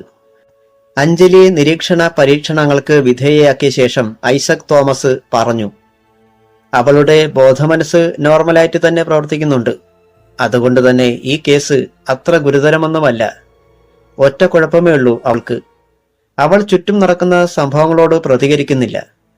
നമ്മൾ ചിരിക്കുന്നതോ കരയുന്നതോ ദേഷ്യപ്പെടുന്നതോ ഒച്ചയിടുന്നതോ സ്നേഹിക്കുന്നതോ ദുഃഖിക്കുന്നതോ ഒന്നും അവളെ സ്പർശിക്കുന്നില്ല. ശരിക്കു പറഞ്ഞാൽ ശൈത്യത്തിൽ ഉറഞ്ഞുപോയ തടാകം പോലെയായി അവളുടെ മനസ്സ്. തിരമാല പോയിട്ട് ഒരു കുഞ്ഞോളം പോലുമില്ല. അതൊന്നൊരുക്കിയെടുക്കണം. അലമാലകൾ ഉണ്ടാക്കണം. ചിരിക്കാത്ത രാജകുമാരിയെ ചിരിപ്പിച്ച കഥ കേട്ടിട്ടില്ലേ? ഇപ്പോഴാണ് കരുണാകരൻ നമ്പ്യാരുടെ മനസ്സൊന്ന് തണുത്തത്. അഞ്ജലിയെ ചികിത്സിക്കുന്നതിന്റെ ഉത്തരവാദിത്തം ഐസക് തോമസ് ഏറ്റെടുത്തു. അതിനായി ഒരു പദ്ധതിയും തയ്യാറാക്കി. അഞ്ജലിയുടെ സ്വഭാവ സവിശേഷതകളെല്ലാം ഡോക്ടർ നമ്പ്യാരിൽ നിന്നും മനസ്സിലാക്കി. സ്പോർട്സിലും സംഗീതത്തിലും അവൾക്കുണ്ടായിരുന്ന അമിതമായ താല്പര്യത്തെക്കുറിച്ചും അറിഞ്ഞു. അതിൽ തന്നെ ഏതിലൊക്കെയാണ് കമ്പമെന്നും ആരൊക്കെയാണ് ആരാധനാപാത്രങ്ങൾ എന്നും മനസ്സിലാക്കി. അതുമായി ബന്ധപ്പെട്ടതായിരുന്നു ഡോക്ടറുടെ ട്രീറ്റ്മെന്റ്. ഒരു വേള അവളുടെ ആരാധന പാത്രമായ ഒരു ഫുട്ബോൾ താരം ഉൾപ്പെടുന്ന ടീമിന്റെ കളി കാസറ്റ് മുഖേന ടിവിയിൽ കണ്ട് അവൾ കൈയടിക്കുകയും ചിരിക്കുകയും ചെയ്തു. ഒരു തെളിച്ചമുള്ള സായാഹ്നമായിരുന്നു. ഡോക്ടർ അഞ്ജലിയോടൊപ്പം പുൽത്തകടിയിൽ വെയിലും കാഞ്ഞിരുന്ന് സംസാരിക്കുകയായിരുന്നു. കരുണാകരൻ നമ്പ്യാരും ഒപ്പമുണ്ടായിരുന്നു. കോളേജിൽ നിന്നും നടത്തിയ സ്റ്റഡി ടൂർ പ്രോഗ്രാമിനെ കുറിച്ച് പറയാൻ ഡോക്ടർ അവളോട് ആവശ്യപ്പെട്ടു. അഞ്ജലി എല്ലാം വിശദമായി പറഞ്ഞു. തകർന്ന ഗ്രാമത്തിനരികിലെ തോടിന്റെ കരയിൽ എത്തിയതുവരെ. പിന്നെ ഒന്നും ഓർമ്മയില്ലേ?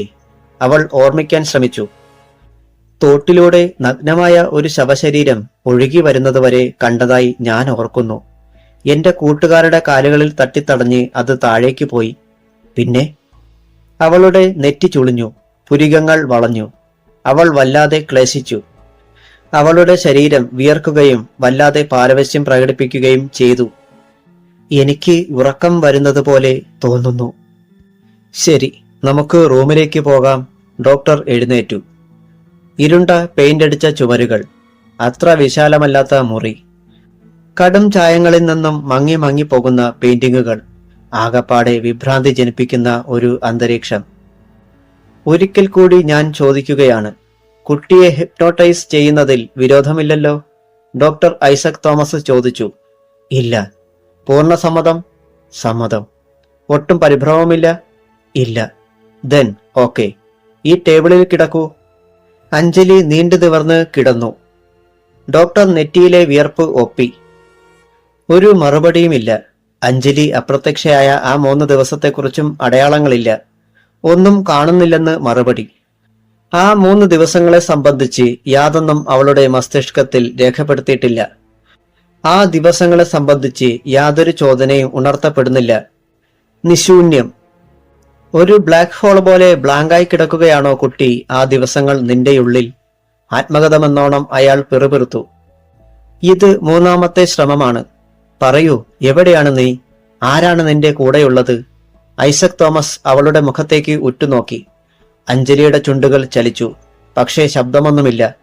പറയൂ, എവിടെയാണ് നീ? ഗ്രാമത്തിൽ. ഒരു മന്ത്രണം, ഇരുളിന്റെ അഗാധതയിൽ നിന്നെന്ന പോലെ. പല്ലക്കുകൾ നീങ്ങുന്നുണ്ട്, കുതിരവണ്ടികൾ ഓടിപ്പോകുന്നുണ്ട്. എല്ലായിടത്തും വീടുകൾ, വിളക്കുകൾ. വെള്ളക്കളി പൂശിയ ഒരു വീടിനുള്ളിലാണ് ഞാൻ. ഒരു യുവതിയും ഒരു യുവാവും എന്റെ കൂടെയുണ്ട്. അവർക്ക് മുറിവേറ്റിരിക്കുന്നു. അവരുടെ മുഖത്ത് ക്ഷതങ്ങളും ചോരപ്പാടുകളും. ഉവ്, രാത്രിയാണ്. ചുവന്ന നിറമുള്ള ദ്രാവകം, ചോരയുടെ ഗന്ധം, ചോരയുടെ രുചി. അവർ പോകുന്നത് എനിക്ക് കാണാം. കാറ്റയഞ്ഞു പോകുന്ന ബലൂൺ പോലെ. ജരാനരകൾ ബാധിച്ച് മെല്ലിച്ച് ഞൊറഞ്ഞുണങ്ങി. എന്റെ മുഖത്തെ പാത്രം വറ്റിപ്പോയി. ശ്വാസം മുഖത്തടിക്കുന്നുണ്ട്. തണുത്ത് മരവിച്ച വായു. അഞ്ജലിയുടെ ഒച്ച തേഞ്ഞ് തേഞ്ഞ് ഇല്ലാതായി. ഐസക് തോമസിന് ഒന്നും മനസ്സിലായില്ല. ഒരു പുരാതന സ്വപ്നത്തെക്കുറിച്ചുള്ള സൂചനകൾ പോലെ തോന്നി. അയാൾ തന്റെ ശ്രമം അവിടെ അവസാനിപ്പിച്ചു. അഞ്ജലിയുടെ ബന്ധുക്കളും സുഹൃത്തുക്കളും മാറി മാറി കാണാനെത്തുമായിരുന്നു. അവൾ വളരെയധികം സുഖപ്പെട്ടിരിക്കുന്നുവെന്ന് കണ്ട് അവരെല്ലാം സന്തോഷിച്ചു. അഞ്ജലി എല്ലാവരോടും സംസാരിക്കുകയും ചിരിക്കുകയും ചെയ്തു. എല്ലാവരെയും അവൾക്ക് ഓർമ്മയുണ്ടായിരുന്നു. അഞ്ജലിയെ ഡിസ്ചാർജ് ചെയ്യുന്നതിന് 3 ദിവസം മുമ്പ് ഡോക്ടർ ഐസക് തോമസ് അഞ്ജലിയുടെ കാമുകനായ ആനന്ദിനെയും കൂട്ടി അഞ്ജലി അപ്രത്യക്ഷയായ ഗ്രാമത്തിൽ പോവുകയുണ്ടായി. അഞ്ജലി അപ്രത്യക്ഷയായ സ്ഥലവും കണ്ടുകിട്ടിയ സ്ഥലവും തകർന്ന ഗ്രാമവും ആനന്ദ് ഡോക്ടർക്ക് കാട്ടിക്കൊടുത്തു. ഒടുവിൽ അവർ തെക്കും കോവിലകത്തെത്തി. മാളിക അടച്ചിട്ടിരിക്കുന്നു. അവിടെ ആൾവാസമുള്ള ലക്ഷണമൊന്നും കണ്ടില്ല. അതേക്കുറിച്ച് ഒരു ഗ്രാമവാസിയോട് അന്വേഷിച്ചപ്പോൾ അയാൾ പറഞ്ഞു, തമ്പുരാൻ മാളിക പൂട്ടിയിട്ട് മക്കളെയും കൂട്ടി എങ്ങോട്ടോ പോയി. എവിടെ പോയെന്ന് ആർക്കും അറിവില്ല. ഇതുവരെ തിരിച്ചു വന്നിട്ടില്ല. ആർക്കും ഒരു സൂചനയും കൊടുത്തിട്ടുമില്ല. ഒളിച്ചോടും പോലെയായിരുന്നു ആ പോക്ക്. എന്തുകൊണ്ടാണ് പോയതെന്നറിയാമോ? ഇല്ല. ഇവിടെ ഒരു പെണ്ണിനെ കാണാതായി. അതിനെ തിരിച്ചു കിട്ടിയതിന്റെ 3ാം പക്കം തമ്പുരാൻ പൊയ്ക്കളഞ്ഞു. ആ പെണ്ണിനെ പേടിച്ചാണെന്ന അവിടുത്തെ കാര്യസ്ഥൻ പറഞ്ഞത്. അധ്യായം 8. അഞ്ജലിയെ സംബന്ധിച്ചിടത്തോളം ഗുരുതരമായ വ്യതിയാനങ്ങളൊന്നുമില്ലാതെ മാസങ്ങൾ കടന്നുപോയി. അവൾ തന്റെ ബിരുദാനന്തര പഠനം പൂർത്തിയാക്കി. സഹപാഠികളുടെ ചിലരുടെ എഴുത്തുകൾ അവൾക്ക് മുറയ്ക്ക് കിട്ടിക്കൊണ്ടിരുന്നു. വീട്ടിൽ വെറുതെ ഇരിക്കുമ്പോൾ അഞ്ജലി പഴയ കാര്യങ്ങളൊക്കെ ഓർക്കും. കോളേജ് ജീവിതം, അതിന്റെ വർണ്ണങ്ങളും അവർണ്ണനീയമായ അനുഭൂതികളും, അതിന്റെ ത്രില്ലും നേരം പോക്കുകളും, എണ്ണിയലൊടുങ്ങാത്ത കൂട്ടുകാരും. ആത്മാവിന്റെ അഗാധതയിൽ എവിടെയോ ഒരു സംഘഗാനത്തിന്റെ ഈരടികൾ മാറ്റില് കൊള്ളും. ഒരു നെടുവെറുപ്പിന്റെ ചൂടറിയും. ഒരു വേർപാടിന്റെ നനുത്ത തേങ്ങൽ നേർത്തു കേൾക്കും. പ്രമീളയുടെയും ജയപ്രകാശിന്റെയും നന്ദിനിയുടെയും വേണുവിന്റെയും അനിതയുടെയും ജോർജ് ജോസഫിന്റെയും ഒക്കെ കത്തുകൾ ഇടയ്ക്കിടെ കിട്ടിക്കൊണ്ടിരുന്നു. പിന്നീട് കത്തുകൾ തമ്മിലുള്ള അകലം കൂടിക്കൂടി വന്നു. അത് പിന്നീട് ഒരു ക്രിസ്മസ് ഗ്രീറ്റിംഗ്സോ പുതുവത്സരാശംസയോ ആയി ചുരുങ്ങി. ആനന്ദ് മാത്രം മുറയ്ക്ക് കത്തെഴുതുന്നുണ്ട്. അയാൾ തുടർന്ന് പഠിച്ച് ജേർണലിസം ഡിപ്ലോമ എടുത്തു കഴിഞ്ഞു. ഒരു ദിനപത്രത്തിൽ ട്രെയിനിയായി കയറിക്കൂടുകയും ചെയ്തു. ജയപ്രകാശ് വിദേശത്തെവിടെയോ ജോലി കിട്ടിപ്പോയി. സാമുവൽ വടക്കേ ഇന്ത്യയിൽ എവിടെയോ ആണെന്ന് കേട്ടു. പ്രമീളയുടെ വിവാഹം കഴിഞ്ഞു. ആലീസ് ഹൈറേഞ്ചിലൊരു ഹൈസ്കൂൾ ടീച്ചറായി പോയി. കരുണാകരൻ നമ്പ്യാർക്ക് മകളുടെ വിവാഹം എത്രയും വേഗം നടത്തണമെന്നായിരുന്നു ആഗ്രഹം. അവളുടെ സമ്മതക്കുറവ് കൊണ്ട് മാത്രമാണ് ഇതിനകം അത് നടക്കാതിരുന്നതും. അഞ്ജലിക്ക് വേണ്ടുന്ന പുരുഷന്മാരൊക്കെ അവർ നേരത്തെ കണ്ടുവച്ചിട്ടുണ്ട്. സുമതിക്കുട്ടിയമ്മയുടെ ആങ്ങളയുടെ മകൻ ജയന്തൻ. അത് മുതിർന്നവർ തമ്മിൽ പണ്ടേയുള്ള ഒരു ധാരണയായിരുന്നു. വ്യക്തമായി ഒന്നും തീരുമാനിച്ചിരുന്നില്ല എന്ന് മാത്രം. എങ്കിലും അഞ്ജലിയെയും ജയന്തനെയും ഒന്നിപ്പിക്കുന്നതിന് രണ്ടു കൂട്ടർക്കും വലിയ താല്പര്യം തന്നെയായിരുന്നു. ജയന്തനാണെങ്കിൽ അഞ്ജലിയെ വല്ലാതെ മോഹിച്ചു കഴിയുകയാണ്. ഒരു പെണ്ണിനെക്കുറിച്ചുള്ള സങ്കല്പങ്ങൾ മനസ്സിൽ മുളപൊട്ടിയ നാൾ മുതൽ അഞ്ജലിയെ കൊതിച്ചു തുടങ്ങിയതാണ് അയാൾ. മനസ്സിൽ അയാളുടെ ശക്തിയും ദൗർബല്യവുമെല്ലാം അഞ്ജലിയായിരുന്നു. തന്റെ പെണ്ണായി അവളെ പകൽക്കിനാക്കളിൽ പൊറപ്പിച്ചു കഴിഞ്ഞു. അഞ്ജലി പോസ്റ്റ് ഗ്രാജുവേഷന് പോകുന്നതോ ജോലിക്ക് ശ്രമിക്കുന്നതോ ഒന്നും ജയന്തന് ഇഷ്ടമല്ലായിരുന്നു. അയാളുടെ പെണ്ണ് അയാളിൽ തന്നെ ഒതുങ്ങണം, അയാളിൽ തന്നെ ഒടുങ്ങണം. അഞ്ജലിക്ക് എന്നാൽ ജയന്തനോട് വലിയ ആഭിമുഖ്യമൊന്നുമില്ലായിരുന്നു. ആര് നോക്കിയാലും കുറ്റം പറയാനൊന്നുമില്ല ജയന്തനിൽ. സുമുഖൻ, ആരോഗ്യവാൻ, വിദ്യാസമ്പന്നൻ, സൽസ്വഭാവി. സൽസ്വഭാവി എന്നാൽ ദുഷ്പേര് കേൾപ്പിച്ചിട്ടില്ലാത്തവൻ എന്നതിൽ കൂടുതൽ അർത്ഥമൊന്നുമില്ല. കല്യാണമിങ്ങനെ നീട്ടിക്കൊണ്ടു പോകുന്നതിൽ ജയന്തന് ഒടുങ്ങാത്ത അമർഷമുണ്ടായിരുന്നു. പഠനം തീർന്നിട്ടും അഞ്ജലി വിവാഹത്തിന് സമ്മതിക്കാഞ്ഞപ്പോൾ ജയന്തന് അമർഷമായി. അഞ്ജലി ജോലിക്ക് ശ്രമിക്കുകയാണെന്ന് കേട്ടതോടെ അത് ഇരട്ടിയായി. ഒരു ദിവസം അയാൾ അഞ്ജലിയോട് ചോദിച്ചു, ഇയാള് ജോലിക്ക് പോകാനാണോ ഉദ്ദേശം? അതെ, ജോലിയില്ലെങ്കിലും കഴിയാനുള്ള ചുറ്റുപാടൊക്കെ ഇല്ലേ നമുക്ക്? ചെലവ് കഴിക്കാൻ വേണ്ടിയിട്ടല്ലല്ലോ ഞാൻ ജോലിക്ക് പോകണമെന്ന് ആഗ്രഹിക്കുന്നത്. ഒരു വീട്ടമ്മയായി വീടിനുള്ളിൽ ചുരുങ്ങിക്കൂടുന്നതിനേക്കാൾ പുറം ലോകത്ത് കഴിഞ്ഞുകൂടാനാ എനിക്ക് താല്പര്യം. അഞ്ജു ജോലിക്ക് പോകുന്നത് എനിക്കൊട്ടും ഇഷ്ടമല്ല. ജയേട്ടന്റെ ഇഷ്ടം ആരന്വേഷിച്ചു? ഒരടി കിട്ടിയതുപോലെ ജയന്തന് തോന്നി. എന്റെ ഇഷ്ടാനിഷ്ടങ്ങൾ നോക്കേണ്ടവളാണ് നീ, നോക്കേണ്ടി വരികയും ചെയ്യും. അയാൾ ദേഷ്യത്തിൽ നടന്നുപോയി. പിന്നെ നോക്കേണ്ടി വരും, ഇയാളെന്നെ കെട്ടിയിട്ട് വേണ്ടേ? അഞ്ജലി പിറുപിറുത്തു. ആനന്ദ് ഇടയ്ക്കിടെ അഞ്ജലിയെ ഫോണിൽ വിളിക്കുമായിരുന്നു. വല്ലപ്പോഴും കാണാൻ വരികയും ചെയ്തിരുന്നു. ഇത് ജയന്തന് ഇഷ്ടപ്പെട്ടില്ല. ജയന്തന്റെയും അഞ്ജലിയുടെയും വീടുകൾ തമ്മിൽ വലിയ അകലമില്ലാത്തതിനാൽ മിക്കവാറും ജയന്തൻ അഞ്ജലിയുടെ വീട്ടിൽ വരുമായിരുന്നു. ആനന്ദ് എന്നൊരു ചെറുപ്പക്കാരൻ അഞ്ജലിയെ കൂടെ കൂടെ ഫോണിൽ വിളിക്കുന്നതും കാണാൻ വരുന്നതും ജയന്തനെ സംശയാലുവും കോപിഷ്ഠനുമാക്കി. അവനാരാ ആനന്ദ്? ഒരു ദിവസം ജയന്തൻ അഞ്ജലിയോട് ചോദിച്ചു, എന്റെ ഇന്റിമേറ്റ് ഫ്രണ്ട്. എത്രത്തോളമുണ്ട് ഇന്റിമസി? ജയേട്ടൻ എത്രയുണ്ടെന്ന് വിചാരിക്കുന്നോ അത്രയും. എനിക്കിഷ്ടമല്ല അവനുമായുള്ള ഫ്രണ്ട്ഷിപ്പ്. ജയേട്ടൻ അയാളോട് കൂട്ടുകൂടണ്ട, തീർന്നില്ലേ? നീ അവന്റെ സ്നേഹിതയായിരിക്കുന്നത് ഇഷ്ടമല്ലെന്നാ പറഞ്ഞത്. അതൊക്കെ എന്റെ വ്യക്തിപരമായ കാര്യമല്ലേ. ഞാൻ ആരോടൊക്കെ കൂട്ടുവെട്ടണം, ആരോടൊക്കെ കൂടണം, ഇതൊക്കെ വേറൊരാളാ തീരുമാനിക്കാന്ന് വെച്ചാൽ ഭൂമിയിൽ എന്റെ ആവശ്യമില്ലല്ലോ. അഞ്ജു, ഇതൊന്നും നിലനിൽക്കില്ല. നീ പറയുന്ന ഓരോ വാക്കിനും പിന്നീട് വലിയ വില കൊടുക്കേണ്ടി വരും. Okay, thank you. അവൾ അതവിടെ അവസാനിപ്പിച്ചു. പിന്നീടൊരിക്കൽ ആനന്ദ് വിളിച്ചപ്പോൾ അവിടെയുണ്ടായിരുന്ന ജയന്തനാണ് അറ്റൻഡ് ചെയ്തത്. മറുവശത്ത് ആനന്ദ് ആണെന്നറിഞ്ഞപ്പോൾ ജയന്തൻ പറഞ്ഞു, ഏയ് മിസ്റ്റർ, മാനം മര്യാദയ്ക്ക് കഴിയുന്ന കുടുംബമാണിത്. ഇവിടെ കയറി പെൺകുട്ടികളെ വലവീശാനും റോമിയോ കളിക്കാനും നോക്കിയാൽ തടികേടാകും, പറഞ്ഞേക്കാം. താൻ വല്ല വേശ്യാലയത്തിന്റെ നമ്പറുണ്ടോന്ന് ഡയറക്ടറിയിൽ തപ്പിയിട്ട് അങ്ങോട്ടൊന്ന് വിളിക്ക് റാസ്കൽ. പറഞ്ഞു തീർന്നതും റിസീവർ വെച്ചതും ഒപ്പമായിരുന്നു. പിന്നീട് ആനന്ദ് പറഞ്ഞ് അഞ്ജലി ഇതേക്കുറിച്ച് അറിഞ്ഞു. ഞാനങ്ങ് ചമ്മിപ്പോയി അഞ്ജു. എന്ന് പറഞ്ഞാൽ പോരാ, ഞെട്ടിപ്പോയി. മനുഷ്യന്റെ ഓരോ സൂക്കേടെ. അഞ്ജലിക്കും അതൊരു ഷോക്കായിരുന്നു. അവൾ ജയന്തന്റെ അടുത്ത് ചൂടായി. ജയന്തനാണെങ്കിൽ ഞാനൊന്നും അറിഞ്ഞില്ലേ എന്ന് കൈമലർത്തി. ആനന്ദിനോട് അങ്ങനെയൊക്കെ പറഞ്ഞത് ജയേട്ടനല്ലേ? അഞ്ജലി തർക്കിച്ചു. അല്ലെന്ന്. ശെടാ, ഇത് നല്ല കളി. നിന്റെ ആങ്ങളയോ അച്ഛനോ വല്ലതുമായിരിക്കും. അല്ലെങ്കിൽ റോങ് നമ്പറിൽ കയറി അടിച്ചതായിരിക്കും. അഞ്ജലി അച്ഛനോട് പരാതി പറഞ്ഞു. കരുണാകരൻ നമ്പ്യാരുടെ മുഖത്ത് ഗൗരവമായിരുന്നു. ഇനി അഥവാ ജയന്തൻ തന്നെയാണ് പറഞ്ഞെന്നിരിക്കട്ടെ, അതിലെന്താ തെറ്റ്? ആനന്ദ് എന്നൊരുത്തൻ നിന്നെ ലൈനിൽ വേണമെന്ന് എന്നോടും പറഞ്ഞിട്ടുണ്ട്. ആരാ അവൻ? അവനെന്താ ഇവിടെ കാര്യം? ആവശ്യമില്ലാത്ത കമ്പനി പെൺകുട്ടികൾക്ക് ദൂഷ്യമുണ്ടാക്കും, കരുണാകരൻ നമ്പ്യാർ പറഞ്ഞു. അപ്പോൾ ജയേട്ടൻ ചെയ്തത് ശരി അല്ലേ? അവന് അങ്ങനെ ചെയ്യാൻ അവകാശമുണ്ട്.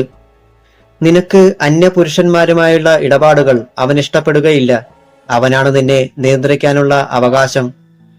ഓഹോ, ഇപ്പോ അങ്ങനെയായി. ശരി, ആനന്ദിനി ഇങ്ങോട്ട് വിളിക്കുകയില്ല. പക്ഷേ ഞാനങ്ങോട്ട് വിളിക്കുന്നത് ജയേട്ടൻ എങ്ങനെ തടയുമെന്ന് എനിക്കൊന്ന് കാണണം. അഞ്ജു, നമ്പ്യാർ ഗൗരവത്തിൽ വിളിച്ചു. നീ വെല്ലുവിളിക്കാൻ മുതിരണ്ട. ആ പയ്യൻ നിന്നെ പതിവായിട്ട് വിളിക്കുന്നതും കാണാൻ വരുന്നതും എനിക്ക് താല്പര്യമില്ല. ഞാനത് നിന്നോട് പറയണമെന്ന് പല തവണയായി വിചാരിക്കുന്നു. വിവാഹപ്രായമെത്തിയ പെൺകുട്ടിയാണ് നീ. നിന്റെ പല ശാഠ്യങ്ങളും ഞാൻ അനുവദിച്ചു തന്നിട്ടേയുള്ളൂ. നിന്റെ ജീവിതം നിന്റേത് മാത്രമല്ലെന്ന് ഇനിയെങ്കിലും നീ മനസ്സിലാക്കണം. ജയന്തം പറഞ്ഞാൽ അനുസരിക്കേണ്ട കടമ നിനക്കുണ്ട്. അല്ലെങ്കിൽ അവനോടൊപ്പം കഴിയേണ്ടി വരുമ്പോൾ നിനക്ക് തിരിച്ചടി കിട്ടും. ജയേട്ടനോടൊപ്പം ഞാൻ ജീവിക്കുന്നില്ല, പോരെ? അഞ്ജലി തുറന്നടിച്ചു. കരുണാകരൻ നമ്പ്യാർ മലച്ചുപോയി. പിന്നെ ആരോടത്താണ്? അവനെയാണോ നീ കണ്ടുവച്ചിരിക്കുന്നത്?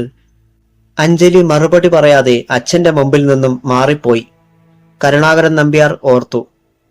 അഞ്ജലിയുടെ മേൽ കടിഞ്ഞാൻ മുറുക്കേണ്ട സമയമായി. 2 വർഷം മുമ്പുണ്ടായ അത്യാഹിതത്തിന് ശേഷം അവളുടെ കാര്യത്തിൽ തീർത്തും മൃദുവായ ഒരു സമീപനമാണ് കൈക്കൊണ്ടിരുന്നത്. അവളുടെ മനസ്സിന് ക്ഷതമൊന്നും ഉണ്ടാക്കാതെ ശ്രദ്ധിച്ചു. അവളാണെങ്കിൽ അതെല്ലാം ഒരു ദുസ്വപ്നം പോലെ മറന്നു കളയുകയും ചെയ്തു. 2 വർഷം മുമ്പ് വരെ 3 ദിവസത്തെ അവളുടെ അന്തർധാനത്തിന് പിന്നിലുണ്ടായിരുന്ന രഹസ്യമെന്തെന്ന് ഇന്നും വെളിവായിട്ടില്ല. അഞ്ജലിക്ക് അതേക്കുറിച്ച് യാതൊരു ഓർമ്മയുമില്ല. ആരായിരുന്നു ആ തട്ടിക്കൊണ്ടു പോകലിന് പിന്നിൽ പ്രവർത്തിച്ചതെന്നോ, എങ്ങനെ അത് സാധിച്ചുവെന്നോ, എന്തായിരുന്നു അതിനു പിന്നിലെ ലക്ഷ്യമെന്നോ ഇന്നും നിശ്ചയമില്ല. അവിടെ വെച്ച് അഞ്ജലിക്ക് ചില മാറ്റങ്ങൾ സംഭവിച്ചതായി മാത്രം മനസ്സിലാക്കാൻ കഴിഞ്ഞു. അഞ്ജലിക്ക് പരിചയം തോന്നിയ ഗ്രാമം, ശരിയായി വന്ന ചില കണക്കുകൂട്ടലുകൾ, അത്രയൊക്കെ തന്നെ. ഒരു പക്ഷേ തെക്കും കോവിലകത്തെ മഹാദേവൻ തമ്പുരാന് അറിയാമായിരുന്നിരിക്കണം അഞ്ജലിക്ക് എന്താണ് സംഭവിച്ചതെന്ന്. അതല്ലെങ്കിൽ ആൾക്കാരിൽ എന്തെങ്കിലും പങ്കുണ്ടായിരുന്നിരിക്കണം. ഏതിനും വിശദീകരണം നൽകാൻ അയാൾ എവിടെയാണെന്ന് അറിയില്ല താനും. 2 വർഷം മുമ്പ് ഗ്രാമം വിട്ടുപോയ അയാൾ പിന്നീടൊരിക്കലും തിരിച്ചു വന്നിട്ടില്ലെന്നാണ് അറിവ്. ഇപ്പോൾ അഞ്ജലിയുടെ അസ്വാസ്ഥ്യങ്ങളെല്ലാം തീർത്തും മാറി. വല്ലപ്പോഴും മുഖത്ത് തെളിയാറുണ്ടായിരുന്ന ഗ്ലാനി പോലുമില്ല. തങ്ങളുടെ കുടുംബത്തെ ആകമാനം നടുക്കിയ ആ ദുരന്തത്തിൽ നിന്നും എത്ര വേഗം അവൾ മടങ്ങി വന്നു. കരുണാകരൻ നമ്പ്യാർ ഓരോന്നോർത്തുകൊണ്ടിരുന്നു. അഞ്ജലിയുടെ പിറന്നാളായിരുന്നു. ആനന്ദ് സമ്മാനപ്പൊതിയുമായി ഗേറ്റ് കടന്നു വരുന്നത് ടെറസിൽ നിന്നുകൊണ്ട് അഞ്ജലി കണ്ടു. അവൾ കൈപൊക്കി കാണിച്ച ശേഷം കോണിപ്പടിയുടെ സമീപത്തേക്ക് ഓടി. അഞ്ജലി പൂമുഖത്ത് എത്തിയപ്പോൾ ആനന്ദ് ഗേറ്റ് കടന്ന് തിരിച്ചു പോകുന്നതാണ് കണ്ടത്. മുറ്റത്ത് ജയന്തൻ മുറുകിയ ഭാവത്തോടെ നിൽപ്പുണ്ട്. ആനന്ദും ജയന്തനും തമ്മിൽ എന്തോ സംഭാഷണമുണ്ടായിട്ടുണ്ടെന്ന് അഞ്ജലി ഊഹിച്ചു. പിറന്നാൾ സമ്മാനവുമായി വന്നയാൾ ഒന്നും മിണ്ടാതെ തിരിച്ചു പോകുന്നു. ജയേട്ടൻ വല്ലതും പറഞ്ഞോ ആനന്ദിനോട്? കടുത്ത സ്വരത്തിലായിരുന്നു അവളുടെ ചോദ്യം. പറഞ്ഞു, മേലിൽ അഞ്ജലിയെ കാണാനും മിണ്ടാനും ഈ വീട്ടിൽ കയറി പോകരുതെന്ന്. അഞ്ജലിയുടെ മുഖം ചുവന്നു. അത് പറയാൻ ജയേട്ടനാരാ? നിന്റെ അമ്മാവന്റെ മകൻ. അമ്മാവന്റെ മകൻ അമ്മാവന്റെ വീട്ടിലിരുന്നാ മതി. ഇവിടെ അധികാരം കാണിക്കാൻ ആര് പറഞ്ഞു? ഞാൻ. കരുണാകരൻ നമ്പ്യാർ വാതിൽ കടന്നു വന്നു. അവന് അധികാരം കൊടുത്തത് ഞാൻ. ഇനിയും വല്ലതും അറിയണോ? ഇത് ചീപ്പായിപ്പോയി അച്ഛാ. ഞാൻ ക്ഷണിച്ചിട്ടാ ആനന്ദ് വന്നത്. വീട്ടിൽ വരുന്നവരെ അപമാനിച്ചു വിടുന്നത് ഇവിടത്തെ മര്യാദയാ. ഞാൻ ആരെയും അപമാനിച്ചിട്ടില്ല, ജയന്തൻ പറഞ്ഞു. അഞ്ജലിയെ കാണാനൊക്കില്ലെന്ന് പറഞ്ഞു. സമ്മാനം ഏൽപ്പിച്ചാൽ കൊടുത്തേക്കാമെന്നും പറഞ്ഞു. അയാളത് തന്നില്ല. അഞ്ജലിയെ കാണണമെന്ന് ശാഠ്യം പിടിച്ചു. അയാൾ ഇവിടെ വന്ന് അഞ്ജലിയെ കാണുന്നത് ഈ കുടുംബത്തിലാർക്കും ഇഷ്ടമല്ലെന്ന് ഒന്ന് സൂചിപ്പിക്കുകയും ചെയ്തു. അത്രയുള്ളൂ. അഞ്ജലി ആനന്ദ് പോയതിനു പിന്നാലെ റോഡിലേക്ക് പോകാൻ ഭാവിച്ചപ്പോൾ നമ്പ്യാർ വിളിച്ചു. അഞ്ജു, നിൽക്കവിടെ. അവൾ നിന്നു. കയറിപ്പോ വീട്ടിനകത്ത്. അവൾ തിരിഞ്ഞ് രണ്ടുപേരെയും ഉഗ്രമായെന്നു നോക്കി. ആ ഒരു നിമിഷാർത്ഥത്തിൽ അത് അഞ്ജലിയല്ലെന്ന് കരുണാകരൻ നമ്പ്യാർക്കും ജയന്തനും തോന്നി. ക്ഷണനേരത്തേക്ക് മാത്രം. അഞ്ജലി തന്റെ മുറിയിൽ തന്നെ ഇരുന്നു. വന്നവരൊക്കെ മുറിയിൽ വന്ന് അവളെ കണ്ട് സംസാരിച്ചു. ഹാളിലേക്ക് ചെല്ലാത്തതിന് സുഖമില്ല എന്നായിരുന്നു അവളുടെ മറുപടി. ആനന്ദിനെ അപമാനിച്ചയച്ചതിലുള്ള അനിഷ്ടം ഇനിയും മാറിയിട്ടില്ല അവൾക്ക്. ഒടുവിൽ കരുണാകരൻ നമ്പ്യാർ തന്നെ സന്ധി സംഭാഷണത്തിന് ചെന്നു. നീ ഇങ്ങനെ ഇവിടെ ഇരിക്കുന്നത് ശരിയാണോ മോളെ? എല്ലാവരും ഹാളിൽ കാത്തിരിക്കുകയാണ്. അവരെ മുഷമിപ്പിക്കല്ലേ. ആനന്ദ് അവിടെയുണ്ടോ? അവൾ ചോദിച്ചു. ഇല്ല. എന്നാൽ മറ്റാരൊക്കെ ഉണ്ടായാലെന്ത്? അതേക്കുറിച്ച് നമുക്ക് പിന്നെ സംസാരിക്കാം. ജയേട്ടൻ ആനന്ദിനോട് ചെയ്തത് തെറ്റായിപ്പോയെന്ന് അച്ഛന് സമ്മതിക്കാമോ? അതിന് വിവിധ വശങ്ങളുണ്ട് മോളെ. ഞാൻ പറഞ്ഞല്ലോ, നിന്റെ മനസ്സിലുള്ളത് കേൾക്കാൻ ഞാൻ തയ്യാറാണ്. ഏതായാലും ഇതൊന്ന് കഴിയട്ടെ. അഞ്ജലിക്ക് തൃപ്തിയായില്ല. എങ്കിലും അവൾ വേഷം മാറി ഒരുങ്ങി അച്ഛനോടൊപ്പം താഴേക്ക് പോയി. എത്രയും വേഗം ചടങ്ങ് കഴിച്ചിട്ട് പോരണമെന്നേ അഞ്ജലിക്കുണ്ടായിരുന്നുള്ളൂ. കേക്കിന് മീതെ 23 മെഴുകുതിരികൾ കൊളുത്തി ഊതിയണച്ചു. സമ്മാനങ്ങളുമായി വന്നവരോട് അത് വാങ്ങിവെച്ചു. ജയന്തനും തന്റെ വക ഒരു സമ്മാനം നീട്ടുകയുണ്ടായി. അവൾ അതിലേക്ക് സൂക്ഷിച്ചൊന്ന് നോക്കി. പിന്നെ ജയന്തനെയും. നമ്പ്യാർ ഒന്ന് മുരടനക്കി. അച്ഛന്റെ നേർക്കുകൂടി ഒന്ന് കണ്ണോടിച്ച ശേഷം അവൾ അത് വാങ്ങി ടേബിളിന് മീതേക്ക് എറിഞ്ഞു. സൂക്ഷിച്ച്, ചെറിയൊരു സ്റ്റീരിയോ സെറ്റ്, ഫോറിൻ. ജയന്തൻ പറഞ്ഞു. അതൊന്ന് നോക്കുമോളെ, നമ്പ്യാർ പറഞ്ഞു. ജയന്തൻ തന്നെ പാക്കറ്റ് അടിച്ച് കാണിച്ചു. മനോഹരമായ സെറ്റ്, തിളങ്ങുന്ന ചുവപ്പ് വർണ്ണം. ഇത് വളരെ റെയറായിട്ടേ കിട്ടൂ. സ്മഗ്ലേഴ്സിന് പോലും മിക്കപ്പോഴും അവൈലബിൾ അല്ല. ജയന്തൻ പൊങ്ങച്ചം പറഞ്ഞു. അഞ്ജു ഒരു പാട്ട് പാടാമെങ്കിൽ ഞാനിതിൽ റെക്കോർഡ് ചെയ്യാം. അയാൾ ഒരു നിർദ്ദേശം വെച്ചു. അഞ്ജലി അയാളെ രൂക്ഷമായി ഒന്ന് നോക്കുക മാത്രം ചെയ്തു. തുടർന്ന് പല അതിഥികളും അവളെ പാടാൻ നിർബന്ധിച്ചു. അഞ്ജലി ഒരുവിധം ഭംഗിയായി പാടുമായിരുന്നു. പ്രസീതയും സുമതിക്കുട്ടിയമ്മയും രമണിയുമെല്ലാം ഇടവിടാതെ നിർബന്ധിച്ചപ്പോൾ നീരസം മറച്ചുവെക്കാതെ തന്നെ അവൾ ഒരു ഗാനത്തിന്റെ 4 വരി പാടി. പിന്നെയും നിർബന്ധം തുടർന്നപ്പോൾ 4 വരി കൂടി പാടി നിർത്തി. ജയന്തൻ അത് റെക്കോർഡ് ചെയ്യുകയും ചെയ്തു. ചായ സൽക്കാരം കഴിഞ്ഞപ്പോൾ അതിഥികൾ പിരിഞ്ഞു. അഞ്ജലി അവളുടെ മുറിയിലേക്ക് പോയി. കരുണാകരൻ നമ്പ്യാർ പുറകെ ചെന്ന് അവളെ ശകാരിച്ചു. ആരോടെങ്കിലും ദേഷ്യമുണ്ടെങ്കിൽ അതിഥികളുടെ മുമ്പിലല്ല അത് കാണിക്കേണ്ടത്. അത് മര്യാദയല്ല. നീ വളരെ മോശമായിട്ടാണിന്ന് പെരുമാറിയത്. ഇങ്ങനെ എന്തിനാ പിറന്നാള് കൊണ്ടാടുന്നത്? എന്നെ വേദനിപ്പിക്കാനും ശകാരിക്കാനും വേണ്ടിയിട്ടാണെങ്കില്? നിറ കണ്ണുകളോടെ അവൾ ചോദിച്ചു. നമ്പ്യാർ ഏതാനും നിമിഷം അവളെ നോക്കി നിന്ന ശേഷം നടന്നകന്നു. രാത്രി 11 മണി കഴിഞ്ഞ നേരത്ത് ഗസ്റ്റ് റൂമിൽ നിന്ന് എന്തൊക്കെയോ ഉടയുന്ന ശബ്ദം കേട്ട് കരുണാകരൻ നമ്പ്യാർ എഴുന്നേറ്റു. ഒപ്പം സുമതിക്കുട്ടിയമ്മയും. രണ്ടുപേരും ഉറങ്ങിയിരുന്നില്ല. കള്ളനാണോ അതോ കള്ളപ്പൂച്ചയോ?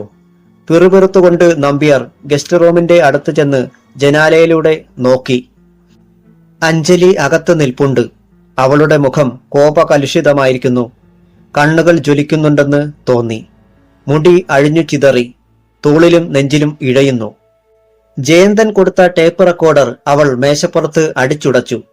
ഈട്ടിത്തടിയിൽ കൊത്തിയ പിച്ചള കെട്ടിയ തോണിയും ആനക്കൊമ്പിൽ പണിത പ്രതിമയും അവൾ ഒരു നായ എല്ല് കടിച്ചു പൊട്ടിക്കും പോലെ കടിച്ചു പൊട്ടിച്ചു.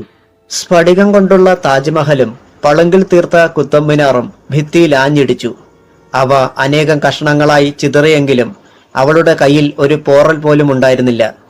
മോളെ എന്നൊരു വിളി സുമതിക്കുട്ടിയമ്മയുടെ തൊണ്ടയിൽ കുടുങ്ങിക്കിടന്നു. കരുണാകരൻ നമ്പ്യാർക്ക് സ്തംഭിച്ചു നിൽക്കാനേ കഴിഞ്ഞുള്ളൂ. തുടരും.